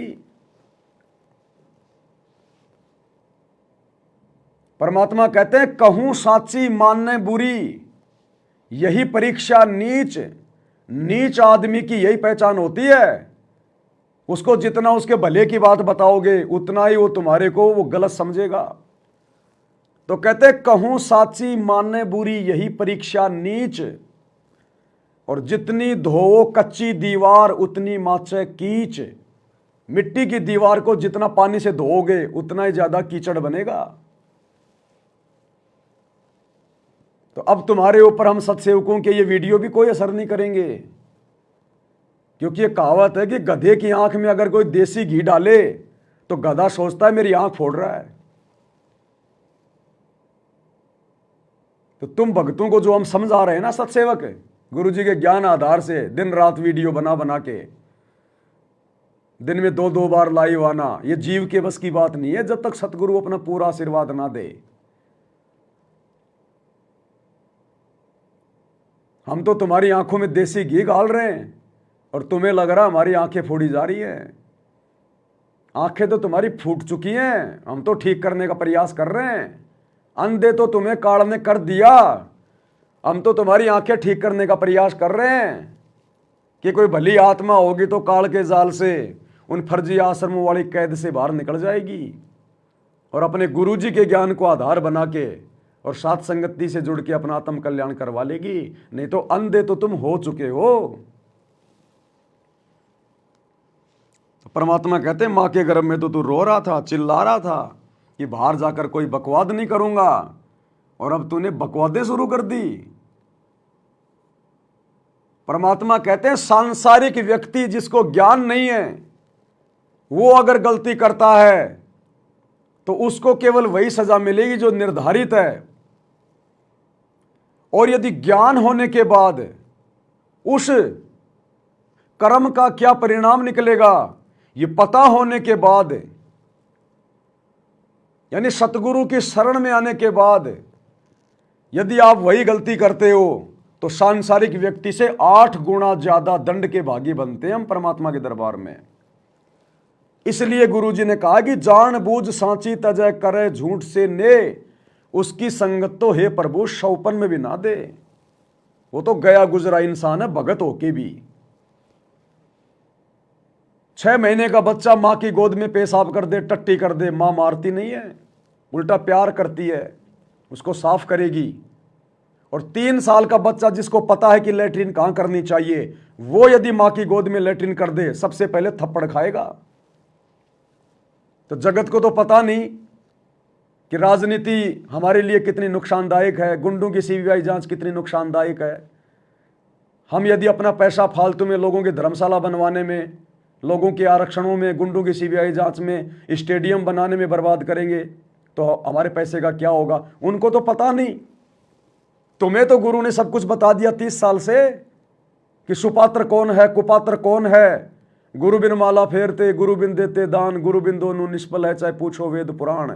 गुरु बिन दान पुण्य जो कर ही मिथ्या होए कबू न फली। अरे तुम्हें तो सब कुछ बता था, तुमने क्यों धोखा खाया गुरु के परिवार के चक्कर में आके, जो परिवार मर्यादाओं के आसपास भी नहीं है। इन कोऑर्डिनेटरों के चक्कर में आके जिनको 2 कोडी का ज्ञान नहीं है, तुमने क्यों ऐसी तैसी करवाई। भक्तों ये है जानबूझ के की गई गलती। इसलिए तुम जैसे भक्तों की तो शक्ल देखना भी परमात्मा ने मना किया है। जहां की संगत है प्रभु शौपन में भी ना दे। परमात्मा कहते हैं पापी प्रभात ना भेटो, मुख देखे पाप लगे जिसका, और 9 मास गर्भ में त्रास दे धिक्कार जन्म उनकी मां का। अरे आश्रमों से जुड़े हुए भाई बहनों, गुरुजी के बेटा बेटियों, कोऑर्डिनेटरों, तुम्हारी तो माताओं को भी लानत है, लानत। क्यों तुम जैसे सपोलों को 9 महीने अपने गर्भ में रख के उन औरतों ने अपना नूर गंवाया, जो सतगुरु के शरण में आने के बाद भी काल का काम कर रहे हैं, काल के पक्ष में होके गुरु की बदनामी कर रहे हैं, गुरु के मिशन को नरक में लेके जा रहे हैं। तुम्हारा एक भी कोई शुभ कर्म बता दो जो तुमने गुरु की मर्यादा में रह के किया हो या गुरु के ज्ञान के अनुसार किया हो, बरवाला कांड के बाद एक भी बता दो। तो धिक्कार है तुम्हारी माताओं को जिन्होंने तुम्हें जन्म दिया है। ये छटनी हो रही है, लाल और लालड़ी की पहचान हो रही है। नाम लेने से कोई भगत नहीं बन जाता। ये सतगुरु का नाम ले लिया, गले में लॉकेट डाल लिया, हाथ में रक्षा सूत्र बांध लिया, जुबान पे सत साहिब तो भगत बन गया। ताते सतगुरु शरणा लीजिए, कपट भाव जिन दूर करीजिए। जिसके दिलो दिमाग से सतगुरु का ज्ञान सुनकर सारे कपट भाव दूर हो जाएंगे, जो शौपन में भी अपने गुरु के साथ धोखा करने की नहीं सोचेगा, उसको सतगुरु शरण में लेता है। और तुमने तो राजनीति करके अपने गुरु के साथ में धोखा कर दिया। गुरु कह रहा है कि राजनीति नहीं करनी, भगत का और राजनीति का 36 का आंकड़ा है, और तुम राजनेताओं के तलवे चाट रहे हो। तो तुमने तो अपने गुरु के साथ में धोखा कर दिया, तुम तो कपट कर रहे हो। ऐसे कपटी को तो नरक में भी ठिकाना नहीं मिलता। इसलिए लानत है तुम्हारी माताओं को जिनसे तुम्हारा जन्म हुआ है। सपोले पैदा कर दिए, सपोले। तुम भगत नहीं हो, तुम भगत के भेष में भेड़िए हो, भेड़िए। अरे भगत तो परमात्मा ने बताया छटनी के बाद आएंगे। गुरुदेव ने कहा बच्चों अभी भगतों के घर बहुत दूर हैं, भगत तो तुमने देखे नहीं। अभी मान लिया अपने आप को भगत, नाम ले लिया तो भगत बन गया।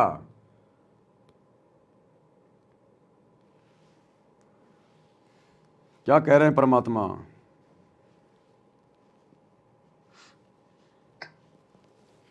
क्या बताते हैं? 12 वर्ष खेलते बीते, लीना ब्याह कराए, तरुणी नारी से घरबारी चाल्या मूल गवाए। रातों सोवा जन्म भिगोवे, धुंधी खेत कमाए, बिना बंद की बात जात तेरा जन्म अकारत जाए। कारे काग गए घर अपने बैठे सेत बुगाए, दांत जाड़ तेरे उखड़ गए बरसना भी तुतलाए। कहते हैं कि रात में पूजा पढ़ के सुबह उठ दे खेत में चला गया, भक्ति बिना तेरा जीवन नष्ट हो गया, और बूढ़ा हो गया, ये सफेद बाल हो गए, जुबान तेरी जीभ तुतलान लगी, दांत जाड़ उखड़ गए, जम किंकर सिरहाने बैठा खर्च क दे का खाए, रसना बीच जो मेघ मार है सैनो दाम बताए। अब अंश में जब कति निर्भाग आदमी जो होता है उसकी जुबान बंद हो जाती है, और सबसे पहले जुबान बंद करते हैं यम के दूत के कहीं ये राम ना बोल दे या बता ना देगी यम के दूत खड़े हैं, और फिर उसके गिन गिन के सांस पूरे करते हैं, क्योंकि सांसों से जीवन बना हुआ है। फिर कहते हैं ऐसे सुन बहु तेरे जगत में दरिया डका रह जाए, कुल के लोग जंगलों में लेकर फिर दिन रात को गुजराए।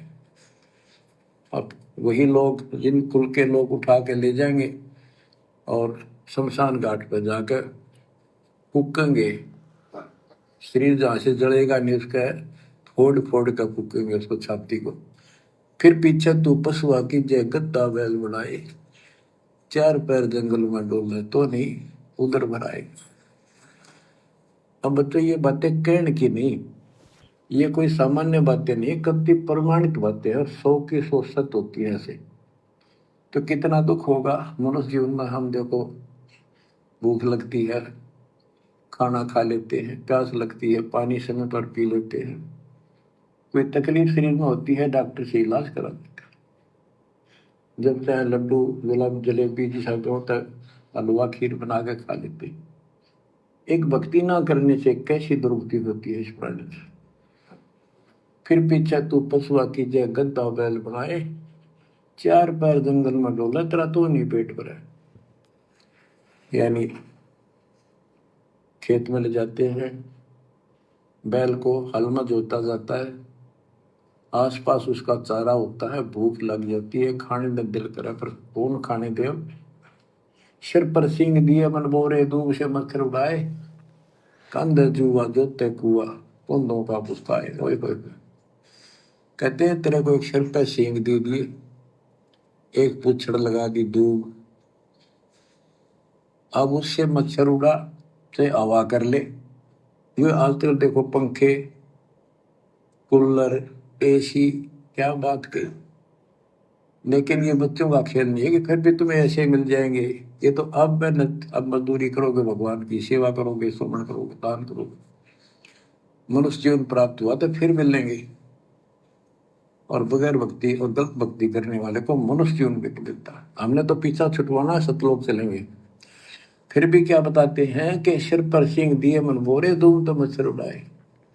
एक पुच्छड़ हो गया आपके, दो उसने पंखा बना लिए और चाहे कूलर मान लिए, और कई कर्महीन पशुओं की वह पुच्छड़ भी कट जाती है, 1.5 फुट का डंडा हिलाता रहता है।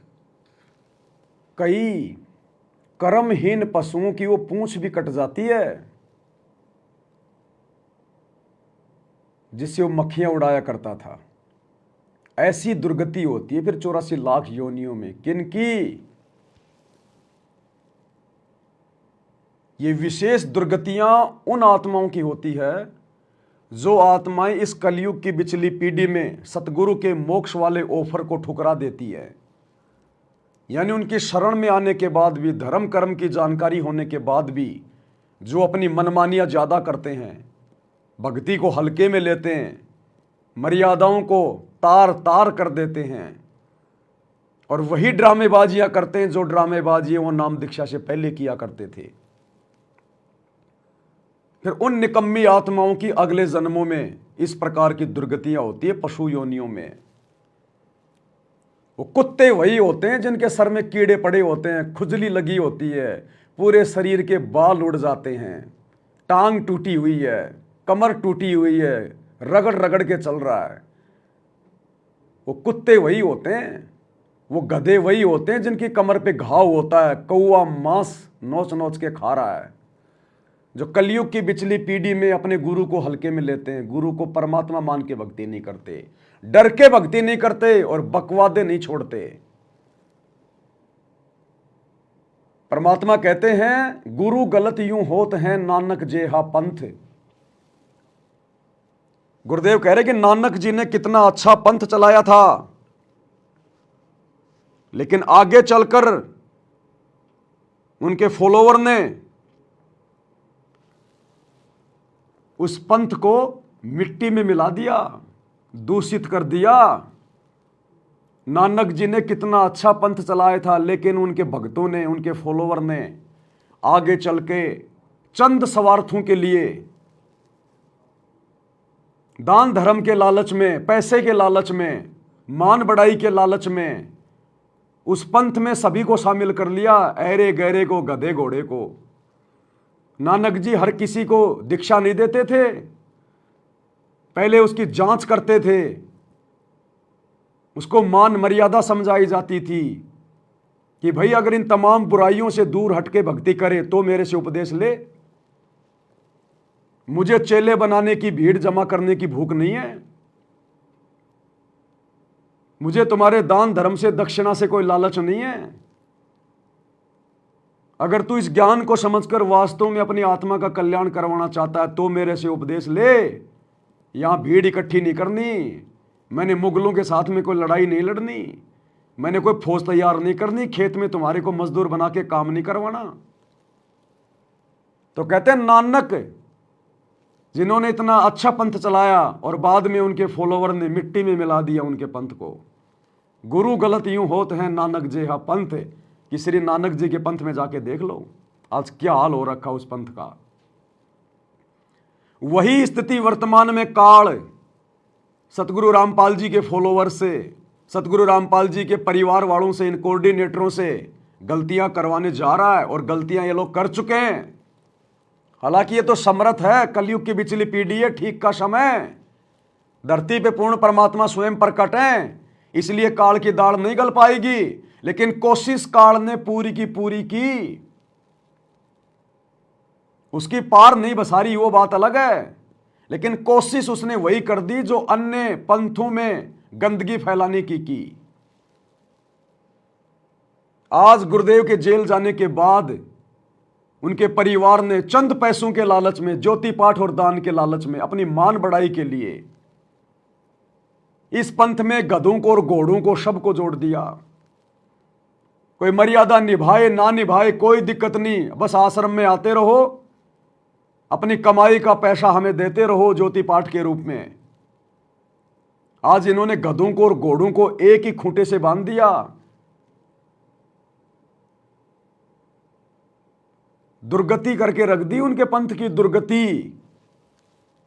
और एक नहीं, आपको सैकड़ों उदाहरण दे सकता हूं, सैकड़ों,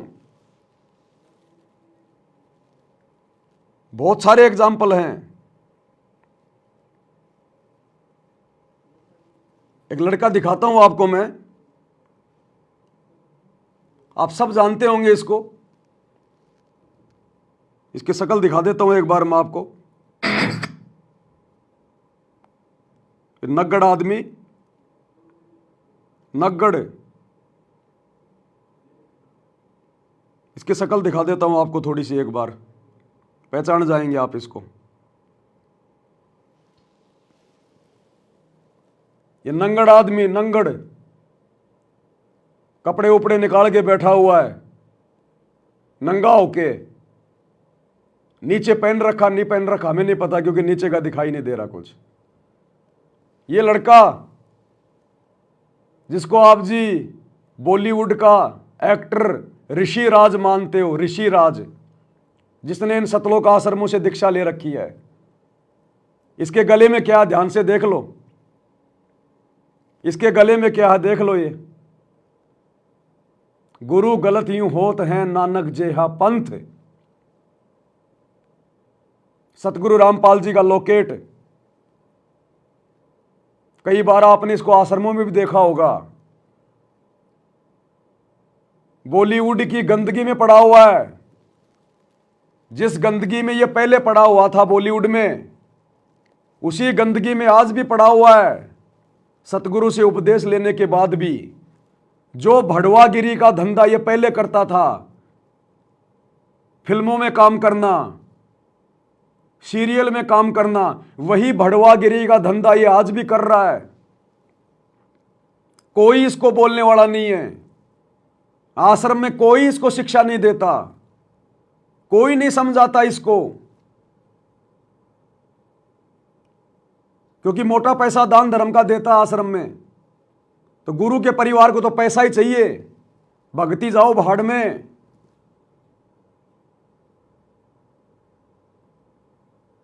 गधा आओ चाहे घोड़ा आओ, कोई मतलब नहीं है। आगे चलकर यही गंदगी सतगुरु रामपाल जी के बदनामी का कारण बनती है। अरे ये क्या शिक्षा दे रहा है लोगों को सतगुरु से उपदेश लेने के बाद? क्या प्रेरणा दे सकता है ये समाज को? भड़वागिरी के अलावा कोई प्रेरणा नहीं दे सकता। इसके हाथों से बांटी गई पुस्तक किसके ऊपर असर करेगी? इसके मुंह से सुनाया गया सत्संग किसके ऊपर असर करेगा, जो खुद अपने गुरु की एक भी बात को अपने जीवन में लागू नहीं कर रहा?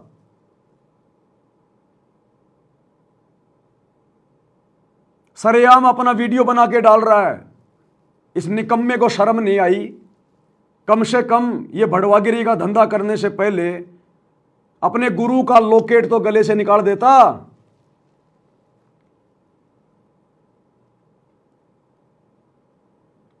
ये बुद्धि है कहां? ये बुद्धि नहीं है, ये बुद्धि नहीं है भाई और बहनों।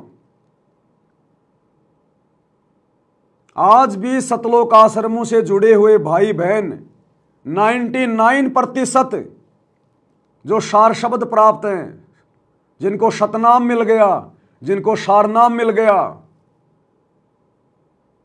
जिनकी 50-50 साल की 60-60 साल की उम्र हो रही है, आज भी उन्होंने संभोग करना नहीं छोड़ा,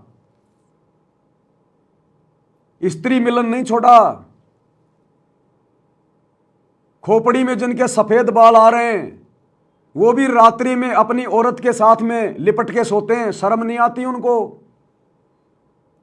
उनके बच्चे उनके बराबर की उम्र के हो रहे हैं, उनके बच्चों की शादियां हो गई, लेकिन वो खुद अभी भी संभोग क्रिया में लगे हुए हैं और कहते हैं हम सारनामी हैं, हमें सार शब्द मिल गया, सतनाम मिल गया।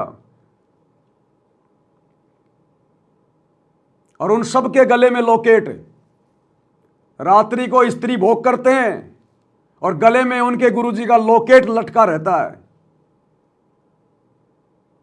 सद्बुद्धि नहीं है उनको।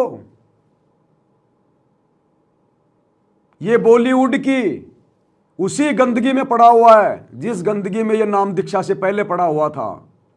क्या छोड़ा भाई तूने? तेरे गुरु का कहां आदेश है कि तूने फिल्में बनाना है? अरे तेरा गुरु तो अपने भक्तों को आदेश देता कि हमने फिल्में नहीं देखनी, ये फिल्मी गाने नहीं सुनने, ये फालतू के शंकर महादेव पार्वती के रामायण महाभारत के नाटक सीरियल नहीं देखने। ये तो खुद फिल्मों में काम करता है, ये तो खुद महादेव बन के सीरियल बनाता है। और इनको बहुत बड़े भगत की उपाधि दी जाती है। जब ऐसे लोग आश्रम में आते हैं तो मच्छर की तरह बाकी भगत इनको देखने के लिए इकट्ठे हो जाते हैं। यह है भड़वागिरी। गुरु गलत यूं होत है नानक जेहा पंथ। जिस प्रकार नानक जी के बाद में नानक जी के पंथ में गंदगी फैला दी उनके फॉलोअर ने, उसी प्रकार सतगुरु रामपाल जी के 2014 में जेल जाने के बाद उनके परिवार ने, इन कोऑर्डिनेटरों ने गंदगी फैला दी। ये कौन से एंगल से भगत है ये? इसको इतनी भी तमीज नहीं है कि मैं जो वीडियो भेज रहा हूं संगत में मेरे भगत भाई बहन देखेंगे, उन पे क्या असर पड़ेगा, वो मेरे बारे में क्या सोचेंगे। लेकिन वो कुछ नहीं सोचेंगे क्योंकि वो खुद इनके जैसे ही हैं। इस वीडियो को देख के तो वही सोचेगा जो भड़वागिरी से बाहर है। बाकी तो सभी भड़वागिरी में है। कोई राजनेताओं की रैलियों में जा रहा है वो भड़वागिरी है, और क्या है। गुंडों की सीबीआई जांच में जा रहा है वो भड़वागिरी, आरक्षण में जाके बैठ रहा है भड़वागिरी, समाज से यारी निभा रहा है भड़वागिरी कर रहा है। तो भड़वे को भड़वे में भड़वा नजर नहीं आता। ये तो जिसकी आंखें सतगुरु ने खोल दी ज्ञान से उसको नजर आएगा। तो ये बॉलीवुड की उस गटर वाली गंदगी में काम करने वाला ये ऋषिराज नाम का लड़का हीरो, अरे हीरो तो तेरा बाप है सतगुरु रामपाल जी। असल में अगर धरती पे कोई हीरो है वर्तमान में तो सतगुरु रामपाल जी है, उनसे बड़ा कोई एक्टर नहीं। और जो फिल्म वो बना रहे हैं सन 1994 से, उससे बड़ी कोई फिल्म नहीं। जो फिल्म हजारों साल तक चलेगी। तेरे बॉलीवुड की फिल्में तो कोई 15 दिन चलती है हॉल में, कोई 20 दिन चलती हैं। अरे इसकी फिल्म, इसके सत्संग हजारों साल चलेंगे। तेरे इन्हीं सिनेमा घरों में चलेंगे, दुनिया वरना कुछ नहीं देखेगी। और इन्होंने अब भी वही हीरोपंथी नहीं छोड़ी। क्या सीखेगा इससे समाज? इसको जितने भी भगत फॉलो कर रहे हैं क्या सीखेंगे?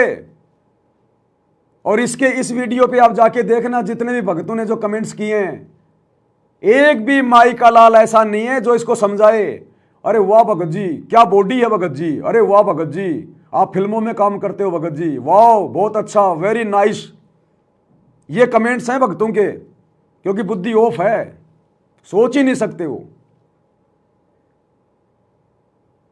अब ये कोई महादेव बनने की तैयारी कर रहा है, ये शंकर बन के शंकर, ये श्री शंकर जी का रोल करता है और छोटी मोटी कोई फिल्में भी कर लेता है।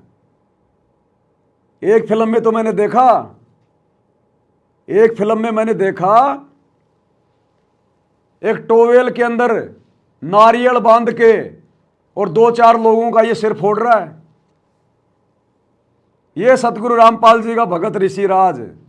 वो फिल्म का नाम पता नहीं मुझे क्या है, उसमें अक्षय कुमार भी है और वो डैनी भी है।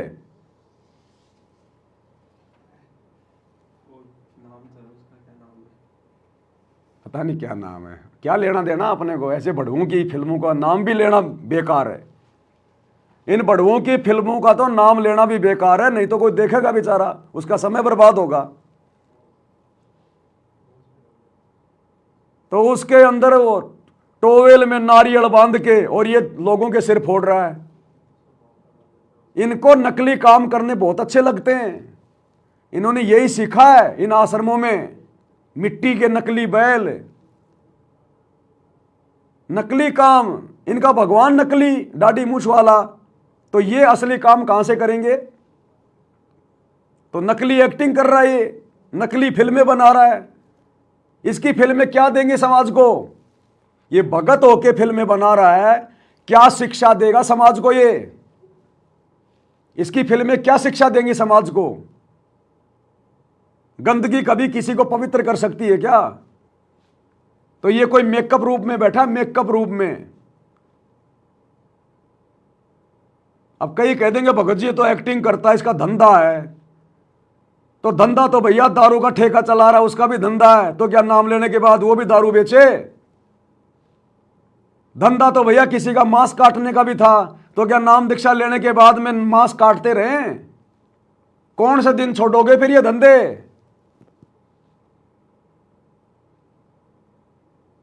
अरे जिस बॉलीवुड की गंदगी ने समाज को सबसे ज्यादा बिगाड़ा, तुम्हारे गुरु के भक्ति मार्ग में सबसे ज्यादा गंदगी किसने फैलाई? तो इन फिल्मों ने, इन धारावाहिक ने, इन सीरियल ने।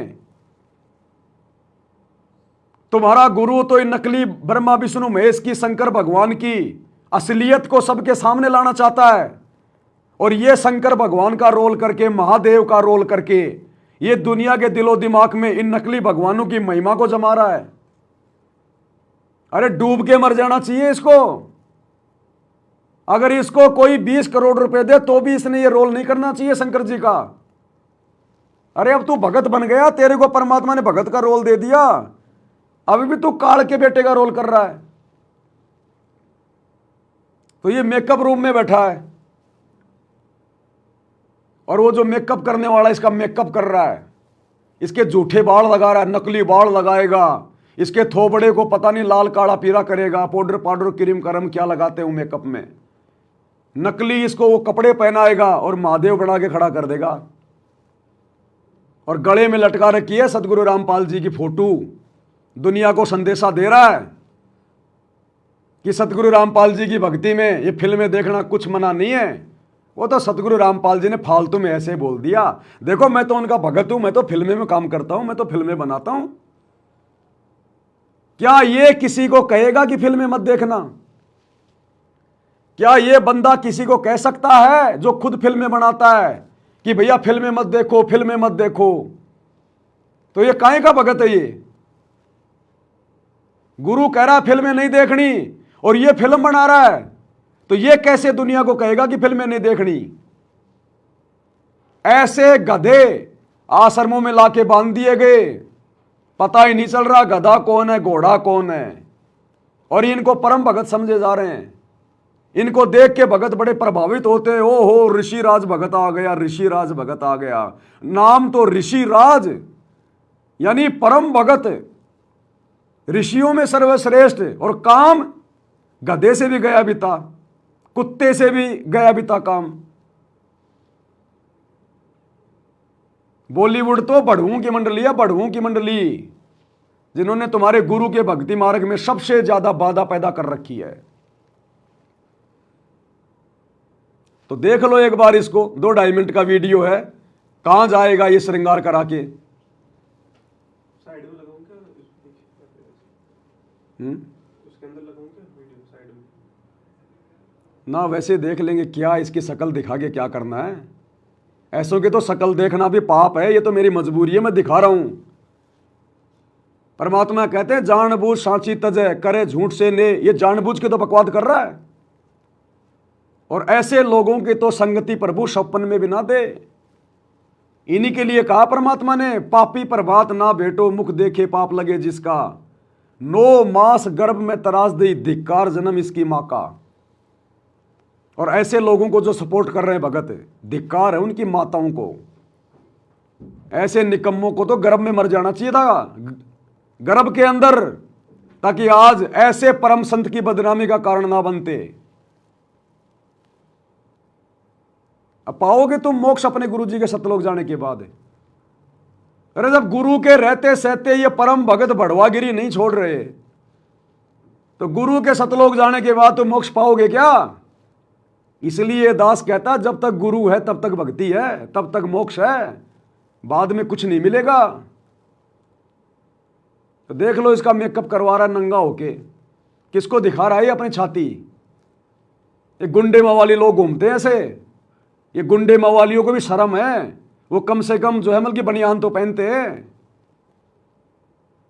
इसको शर्म नहीं आई कि तू वीडियो बनाएगा फिर तू संगत में डालेगा, संगत क्या सोचेगी?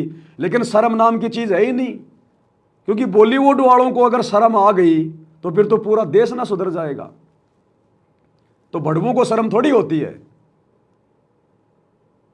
देख लो ये क्या मेकअप करवा रहा है और क्या बनेगा ये। और भगत है, तुम्हारा गुरु भाई है, ऐसा वैसा मत समझना इसको, तुम्हारा गुरु भाई है, ऋषिराज एक्टर।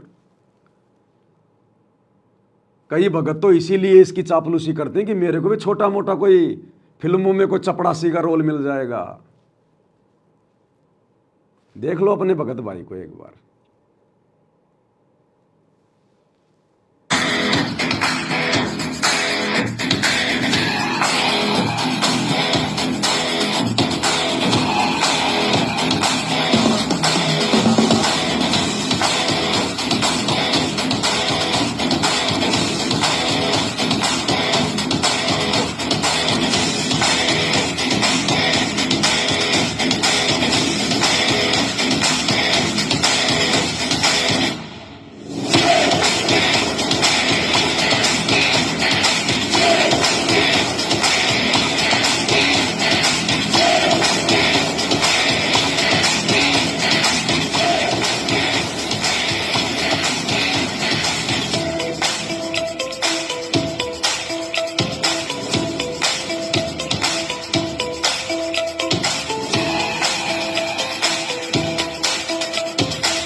बन गया ऋषिराज से नागराज, ये बन गया नागराज। ये है सतलोक आश्रमों से जुड़े हुए हमारे भगत। गुरु गलत यूं होत हैं नानक जेहा पंथ। ये बड़वागिरी गुरु के रहते सहते नहीं छूट पा रही, गुरु के सतलोक जाने के बाद कैसे छूटेगी। ये हिजड़े नहीं होते, ये जब मार्केट में पैसा मांगने के लिए निकलते हैं तालियां पीट पीट के, उससे पहले मेकअप करते हैं पूरा ऋषिराज की तरह।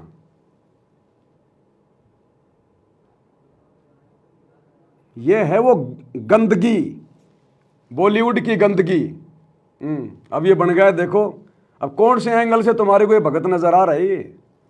दुनिया भर का नकली आभूषण, दुनिया भर की नकली पोशाक, नकली बाल, नकली मेकअप, क्या है ये। अरे इस वीडियो को जब हमारी सतलोक आश्रमों से जुड़ी हुई माता बहनें देखेंगी तो वो कैसे छोड़ेंगी ब्यूटी पार्लर में जाना, आईब्रो बनवाना, मेकअप करना, सोने चांदी पहनना। वो कहेंगे अभी तो हमारे भगत भाई नहीं छोड़ रहे। जब हमारा गुरु भाई बड़वागिरी नहीं छोड़ रहा तो हम बड़वागिरी क्यों छोड़ें? हम भी तो उसी गुरु की चेली हैं। भक्ति विधान ये कहता है कि ऐसे भड़ुओं को, इसने तो नाम ले रखा है, अगर नाम नहीं ले रखा है तो भी ऐसे भड़ुओं को सतगुरु के उस पवित्र स्थान पर आश्रम में पैर टेकने की जगह भी नहीं देनी चाहिए, पैर टेकने की जगह भी। यह सतगुरु का विधान कहता है। और ये भगत होके बड़वागिरी कर रहे हैं, बॉलीवुड की उस गंदगी में रमे हुए हैं, ये दुनिया भर का पाखंड कर रहे हैं। क्या शिक्षा देगा ये समाज को?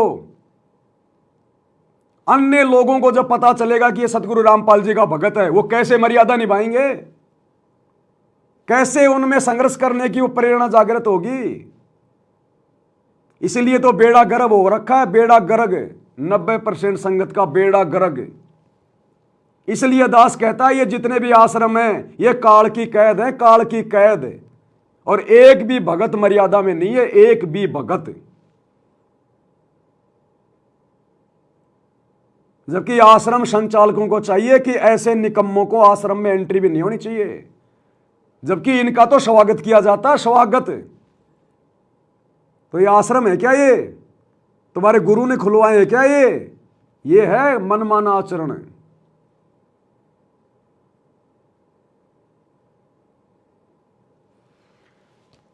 इसलिए भाई और बहनों, परमात्मा ने अंत में दुखी होकर फिर सात संगतियां शुरू करवाई हैं कि बात बनेगी नहीं ऐसे। तो ये भड़वागिरी करते तो इनको असंख्य जन्म हो गए, कैसे छूटेगी? तब परमात्मा ने सात संगति शुरू करवाई है। इसलिए सात संगति में भड़वागिरी के लिए कोई जगह नहीं है। इसलिए यह परमात्मा का 13वां यथार्थ पंथ है। अब कौन से एंगल से भगत है ये? और ये जीने की राह पुस्तक हाथ में लेके, जीने की राह, जीने की राह। अरे तू तो जीना सीख ले पहले। अरे तेरा गुरु जैसा जीवन देना चाहता है वैसा जीवन तू तो सीख ले। उस जीने की राह में इन फिल्म वालों को गुरुजी ने भड़वा बताया, भड़वा। तो तेरे गुरु ने तेरे को तो भड़वा बोल दिया। तू तो भड़वागिरी का काम कर रहा है और दुनिया को जीने की राह पुस्तक बांट के कह रहा जीने की राह, जीने की राह। संत सतगुरु रामपाल जी का ज्ञान समझो। तू तो समझ ले पहले। इसलिए तो गुरु के ज्ञान का किसी पे कोई असर नहीं हो रहा, क्योंकि ज्ञान प्रचार करने वाले खुद ही ज्ञान में नहीं चल रहे। अरे तुमसे तो महात्मा गांधी अच्छा। महात्मा गांधी, एक बुढ़िया का बेटा बहुत ज्यादा मीठा खाता था, तो बुढ़िया ने सोचा कि कहीं भाई बेटे की दिक्कत ना हो जाए, तो सोचा कि महात्मा गांधी जी महापुरुष हैं, उनके वचन में शक्ति है, लोग बड़े बड़े लोग उनकी बात मानते हैं, तो मेरा बेटा भी मानेगा। तो महात्मा गांधी के पास गई, महात्मा जी को प्रणाम किया। बोले महात्मा जी मेरा बेटा बहुत ज़्यादा चॉकलेट खाता है, बहुत ज़्यादा मीठा खाता है, महाराज कल को बीमार हो जाएगा, मेरी बात मानता नहीं। आप महात्मा हैं, बड़े बड़े लोग आपकी बातें मानते हैं, अंग्रेज भी आपकी बातें मानते हैं, मेरा बेटा भी मानेगा। तो महात्मा गांधी ने कहा कि बहन तू 1 सप्ताह के बाद में आना। चली गई, सोचा भाई कोई इमरजेंसी काम होगा, कहीं जाना होगा। 1 सप्ताह के बाद आई तो महात्मा गांधी ने उस लड़के से कहा कि बेटा मीठा मत खाया कर, मीठा स्वास्थ्य के लिए ठीक नहीं होता। तो बेटा बोला ठीक है महाराज जी, नहीं खाऊंगा। बोला जा बेटी। तो उस बहन ने कहा कि महाराज जी अगर आपने यही बातें बोलनी थी तो ये बातें तो आप सप्ताह भर पहले भी बोल देते, क्यों मेरे पैर तुड़वाए, आज वापस यहां मैं आई हूं। तो महात्मा गांधी ने कहा कि बेटा जब तू आई थी ना उस समय तक तो मैं खुद ही गुड़ खाया करता था, मैं खुद ही मीठा खाता था बहुत ज्यादा। अगर उस समय मैं इसको बोलता कि बच्चा मीठा नहीं खाना चाहिए, मीठा खराब है, और मैं मीठा खा रहा हूं, तो मेरी बात का तेरे बेटे पे असर नहीं होगा। इसलिए पिछले 1 सप्ताह से मैंने मीठा नहीं खाया और ना आगे खाऊंगा आवश्यकता से ज्यादा, इसलिए मेरी बात का तेरे बेटे पे असर होगा। तो बताओ ये बॉलीवुड के ये बढ़वा इसलिए गए। लाइव चल गया। वो कर दूं।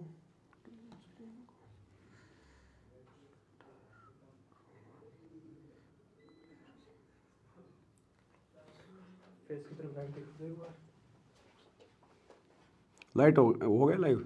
नहीं चल रहा है। तो भाई और बहनों देखो, ये भड़वागिरी की बातें सुन सुन के लाइट को भी शर्म आ गई, बिजली भी भाग गई।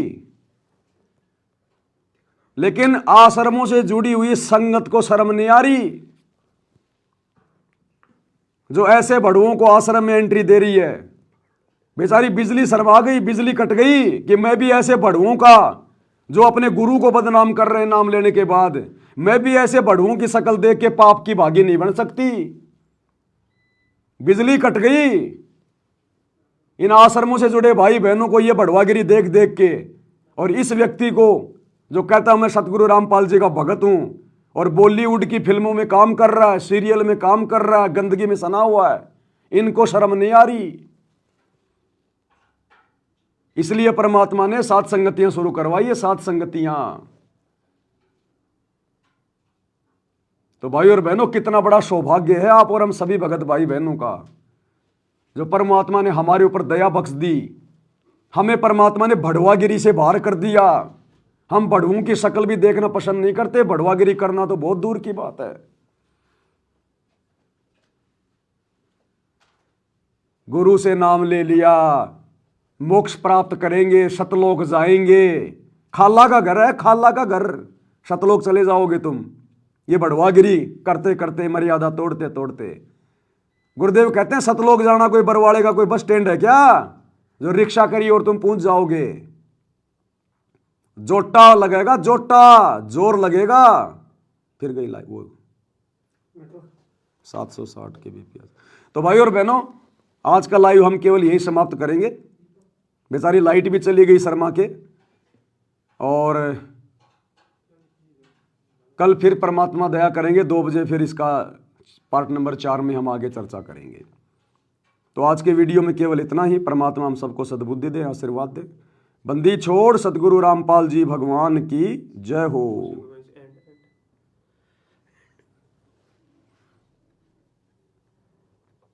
नहीं लगाया था।